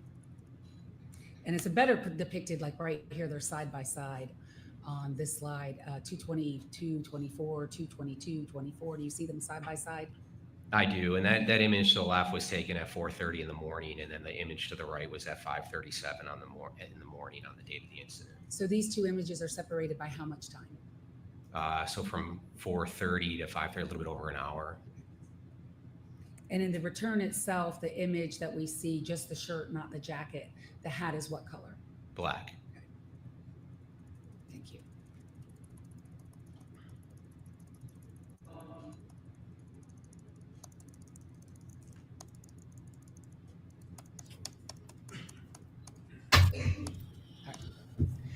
Now what are we looking at, which is your slide 22? This is going to be a video that was captured on February 22nd, 2024 at approximately 5 in the morning. And it's going to contain images of Jose, as well as a Latin style song played in the background with the lyrics of the song being posted or being essentially placed on the images by Jose. Okay, so the video was posted on what day? On February 22nd, 2024 at 5 a.m. local time. But we see is that Jose depicted in this image? It is. And this video here, it wasn't posted. It was a video that was saved on the device itself. Okay. Yeah. All right, then how is it associated with the modified date of 222? I mean, was he wearing that we just saw a photograph of this. No. So Okay. why it's relevant is there's going to be several images that are posted there, and it's going to show these images that we just saw of him wearing. I'm gonna play it.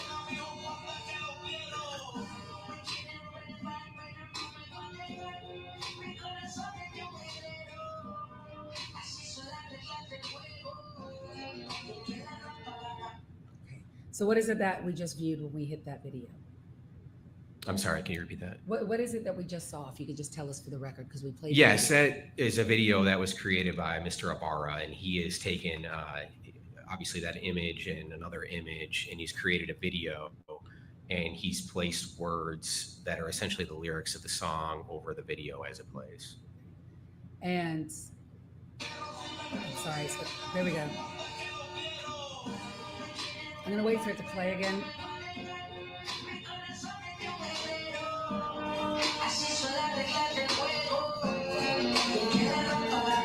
Okay, so did you have those words translated? Yes, I did. And who at the FBI did that for you? Abasis Ramirez. And who is Abasis Ramirez? She's a staff operations specialist, for short, SOS, that's assigned to our office in Athens. She's essentially an analyst. And does she speak Spanish fluently? Yes. And what was going on then at about 5 o'clock in the morning with this video? Well, if you could just translate it for us or tell us the English version. Yeah, based on her translation. Is this not what we talked about? We're going to wait on this? Yes, Your Honor, it is. Oh, thank you. I will wait on that. Okay. Thank you. We'll skip by that. We'll wait for Ms. Abasis. I didn't read it for that reason. All right, thank you. Okay, all right. Slide 23. So again, this is showing another upload from the phone to Snapchat, and it shows that on February 22nd, 2024 at 5:37 a.m.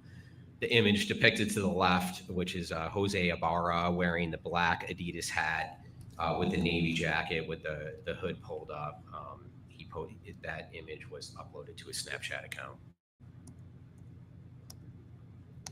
And then this is a second image that was uploaded at seconds later at 5:37 a.m. Very similar image. His face is just angled a little bit differently, but as you can see, he's wearing the same clothing. Oh, sorry. Okay. We're going to skip this over until Ms. Obasis is there as well, Ted, okay? Ms. Ramirez, I'm sorry. So we're skipping all of these, and we're going to device events. If you could, we are now on, I believe, your slide number 27. Yeah, so when Celebrite downloads the phone, it has the capability sometimes in showing the device events that occurred on the phone. So for example, when the phone's plugged in or when it's unplugged. In this particular instance, what we're showing here is that the device was plugged in at 9:58 in the morning on February 22nd, 2024. And why this is important is we have the murder of Laken Riley, and then of course, after the murder occurs, we see Mr. Ibarra on surveillance footage at 9:44 in the morning, discarding the navy jacket that ultimately contained a mixture of Mr. Ibarra and Ms. Riley's DNA. We then see him walk towards his apartment and discard some gloves and some shrubs and then continue on towards his apartment. So that was at 9:44 in the morning. And then 14 minutes later, he's in his apartment and we believe he's in his apartment based on location data associated with the phone, and he's plugging his phone in at 9:58 in the morning. Your next slide. So in the next couple slides, we're just going to show the actual user-initiated activity from the device, meaning the outgoing communications that happen on the device on February 22nd, 2024. So the last outgoing message that is sent from 1B7 is a group message. It's a video that had been deleted, so I'm unsure of the content of that video. But at 6:20 in the morning, you have an outgoing WhatsApp message from 1B7. We don't see any other outgoing calls, text messages over social media again until February 22nd, 2024 at 1:55 a.m. And that's when he responds to a WhatsApp message sent at 11:14 in the morning from Laken Mendoza, his wife.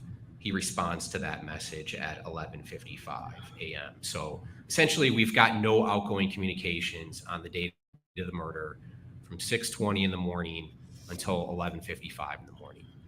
And that's outgoing communications by the user of 1B7. Now let's talk about the phone itself. If the person is not using 1B7, is the phone still collecting data? Yes. And what is Rubin data? Rubin data is personalization data, and I'll just read what I have written here because it summarizes it. Samsung Rubin data is a service provided by Samsung that collects information about your devices, such as their settings, status, and stored applications. It's designed to log valuable data such as call log, text messages, contacts, and other user activity, including the device's location from your phone, which in this case we were able to access through our Celebrite Premium forensic tool. So we were essentially able to download this data. And according to Samsung, we spoke with representatives from Samsung to learn more about it. They stated that the user of the device would have to opt in. That's okay. Yes, Your Honor. You're saying Yeah.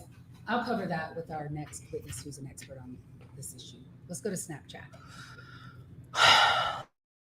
So, of course, we saw those images that were uploaded from the phone to Snapchat. So then, to be thorough, our next step was to go to Snapchat with a search warrant just to be able to corroborate what we were seeing and get the records directly from Snapchat. And were you able to corroborate the things you saw on the phone through Snapchat? Yes, we were. We were also able to identify other images of importance, again, showing Mr. Ibarra wearing that black and white T-shirt.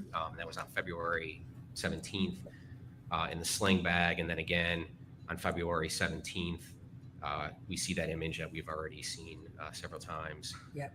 And then we're able to corroborate the fact that at 4:30 in the morning, he posted that image to his Snapchat account, which matches what we saw on the phone. Snapchat's able to give us geolocation information associated with that. When we map that out, it appears that the image was posted when he was at his apartment or in the area of his apartment. Again, what we just covered at 5:37, the same images that we're seeing on the phone are in fact in the Snapchat records. And those are the two images of him wearing the navy blue jacket and the black hat. And in both those images geolocate the area of his apartment D126. And that's what you just told us. Am I going the wrong way? No, Google records. Yeah, so as mentioned, we did obtain Google records on multiple accounts. And so this particular account here, the Jose Ibarra 251998@gmail.com, was connected to evidence item 1B7, the phone. And through these records, we're able to see that the account was created on August 27, 2023, is subscribed in the name Jose Ibarra. And it also shows that this particular account was logged into on the date of the murder at 3:07 in the morning. TikTok. So we went to TikTok to obtain records from them as well, pursuant to a search warrant. And the records here are in relation to an account used by Mr. Ibarra in the name Victor Franco, which, as I mentioned, is an alias used by him. So these records are showing that the account is in that name. It shows that it was created on February 13, 2024. And it also shows an associated Facebook account with the same name. And then when we look further into the records, we see that's just a sampling of a selfie image, which is a profile picture providing further evidence he's the user of the account, as well as a video from that particular account showing that he's using it. And does that complete your review of 1B7? Yes. And was there any evidence that anyone other than Jose Ibarra was using 1B7 in the phone? No, and on the particular day of the murder, he was logged into multiple accounts and was communicating using multiple accounts, that being WhatsApp, TikTok, Snapchat. So no, there was no evidence of anybody else using the phone. Did you also review 1B11, which is Diego Ibarra's phone? I did. Okay, and tell us a little bit about that phone and what was in it. Yeah, so it's a Motorola Moto G Play phone. It was assigned cell phone number 404-416-5213. And I listed the device identifiers. I could read them in the record if you need me to. That's okay. And so what we were able to do, before we get into it, so these particular records, when the extraction occurred, when the Celebrite that extracted the records, when it produced them, they were actually produced in local time. So there's no need to do that 5-hour conversion. So what we see on the records is real time here in Athens, Georgia. Did Diego Ibarra have service to that phone? No, not at the time. On February 22nd, 2024, there was no cellular service to that device. So because of that, what are we looking at here for the next slide, which is your slide number 47?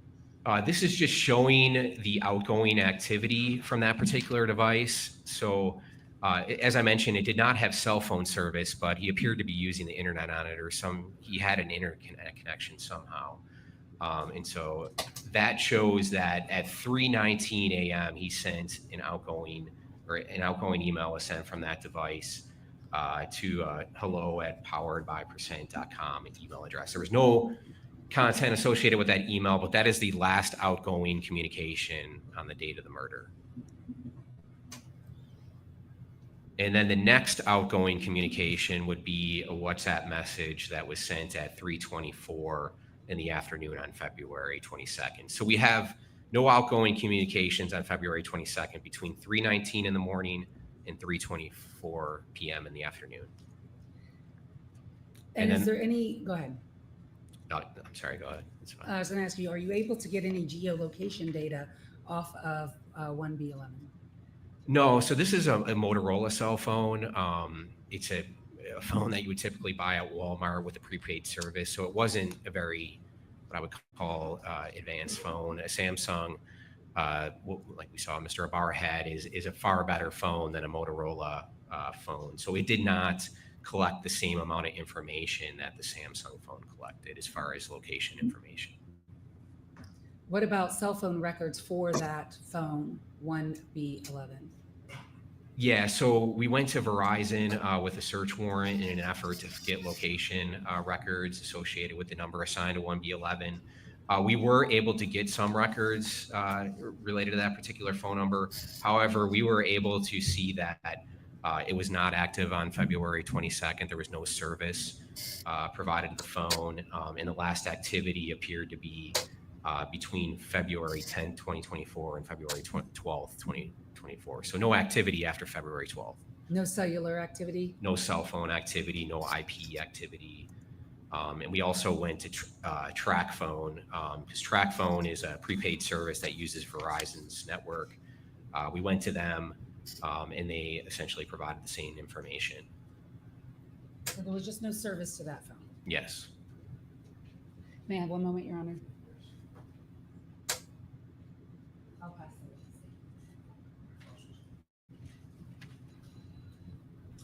it. Your Honor, before I begin, I want to enter into the record a stipulation between the parties. This will be admitted as Defense Exhibit 1. The stipulation covers basically how the cell phone data was extracted, how the defense counsel gained access to that data, and it addresses my motion to reconsider and motion to suppress, as well as listing the various accounts that were found on phone 1B7.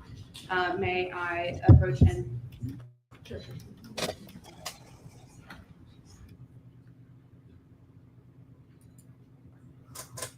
The court reporter needs a quieter keyboard.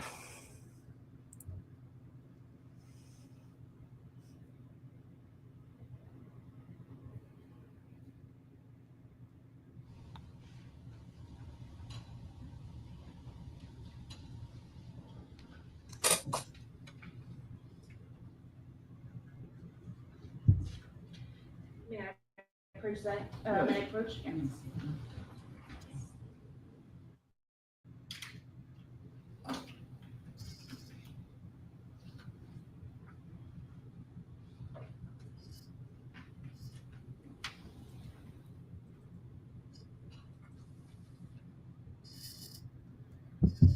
Yeah, I've not even tried to take any notes for this part. As soon as they start trying to explain phones, they lose me.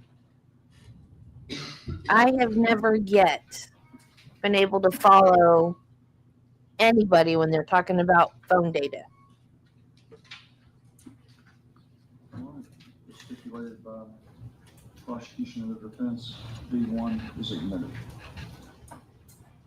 Agent Hipkiss, in your testimony, you stated that there was no evidence that anyone other than Jose Ibarra used phone 1B7. Yes, You are aware that on the date of the murder. Okay, that was kind of where I'm glad you said that.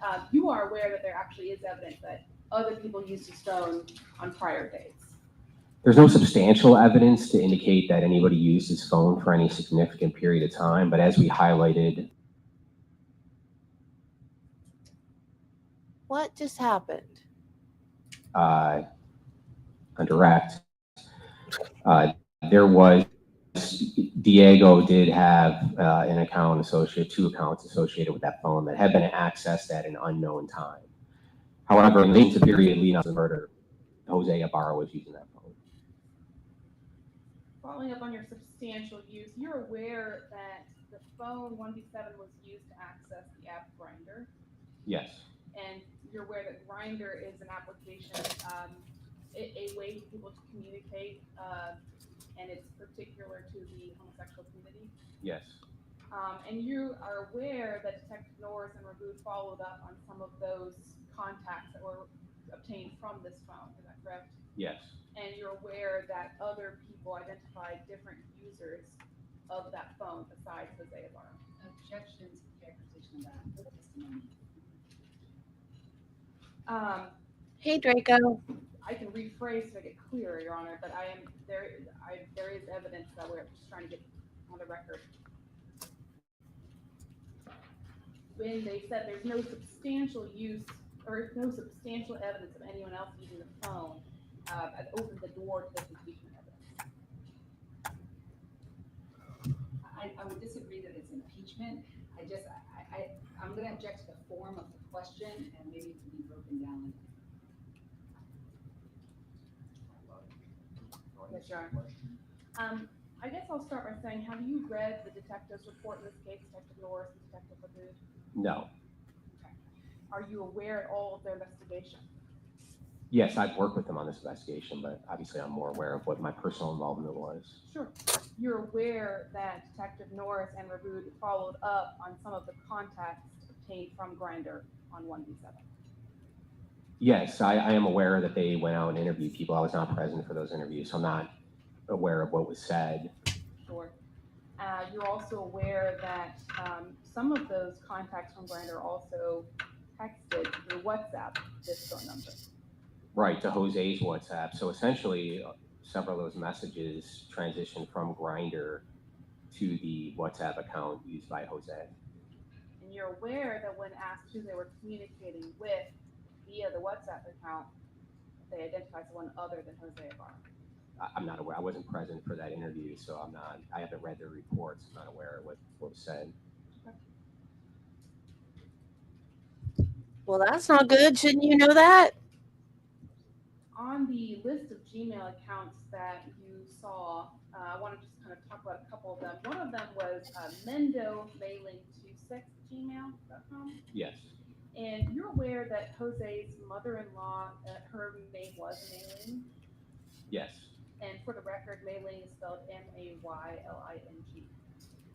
You're also aware that there was a Gmail account on there, Franco, Franco, LOLO529@gmail.com. Yes. And you're aware that Layling, his wife, maiden name was Franco. Yes. And Layling, for the record, spelled Layling. Besides Diego's Gmail account, there also was data on 1B7 suggesting that his Facebook account had been logged into. Yes. And he had 2 separate Facebook accounts that he logged into on 1B7, or that were logged into Diego Ibarra's Facebook on 1B7. I'm aware of just one, and that being Gocho Franco account. I'm not aware of 2. I'm aware of 2 total accounts that are related to Diego, one being the Gmail account what we discussed, which was deleted on January 16th, 2024, so over a month before the murder occurred. Additionally, I'm aware of a Facebook account, yes, and that being with the screen name Gocho Franco. And I did do additional research on that particular account, and we received records from Google pursuant to a subpoena and a court order. And the records reflected that that Facebook account had not been logged into since January 25th, 2024. So what also, year that we're talking about in 2024, Diego's Facebook account was logged into? yes, but it was never logged into in any, that was as close to the murder as we were able to see any sort of, and to be frank, we don't know that he logged in from that device on January 25th, 2024. That was the last activity on that account. The Celebrite report does not reflect any information of when those accounts were logged into. So you can't say for certain when they last were logged into on 1B7? No, but based on my experience, I've reviewed a lot of phones. If somebody was actively using those accounts on the phone, like we would see some sort of messaging or emails to. He's permitted to explain his answer.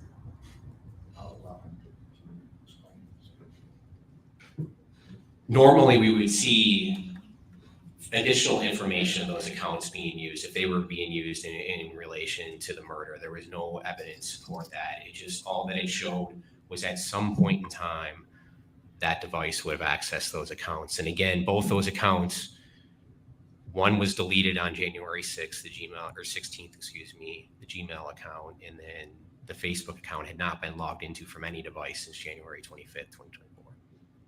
But to answer my question, the dates on the phone didn't tell you when they were logged into the Facebook account for Diego Ibarra. No, the only information that was associated with those accounts was the actual account names, and that was it. Also, in the user account section of the cell phone, there was a user account for Rose Bailey Flores Bello Facebook. Do you recall seeing that? Can you give me the account name, please? Yes. Your Honor, may I approach and retrieve the stipulation on You may.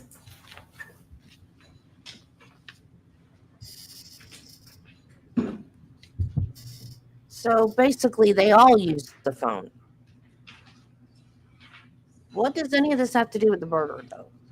It's not in the stipulation. Do you recall, you can say yes or no, do you recall seeing? No, I don't recall any account with Rose Valley Flores Bello by that name being on the phone.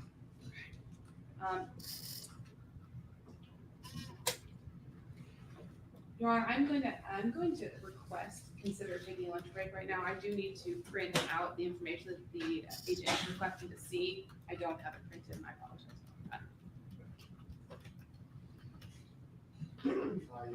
You want to be heard on breaking out. I don't know what No, sir, schedule is or anything like that, so. I'm at the court's pleasure. Break now. Sure. All right, we'll go take lunch back in an hour, 1:30.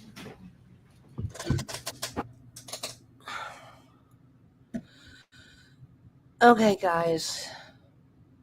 Back at 1:30.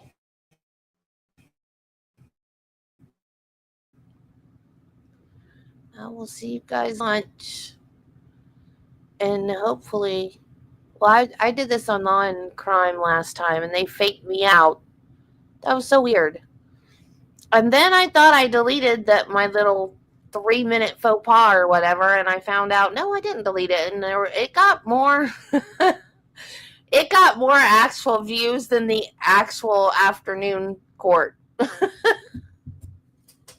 Like, great. Now everybody gets to see what an idiot I am.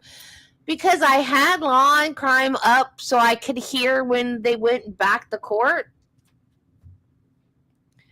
And it actually, what it did was it started playing like morning court again. And because I thought, okay, well, so I guess this is what happens when there's a bench trial. The judge can just come back whenever he wants to, even though he said to be back at 1. And then I was like, wait a minute. I'm hearing stuff I heard this morning. What is going on? And then I realized, oh no, they just started replaying this morning's court for no reason. I was like, well, never mind. I know. And I was like, okay, well, good. Only one person saw it. So I'm not that embarrassed. So then I thought I deleted it.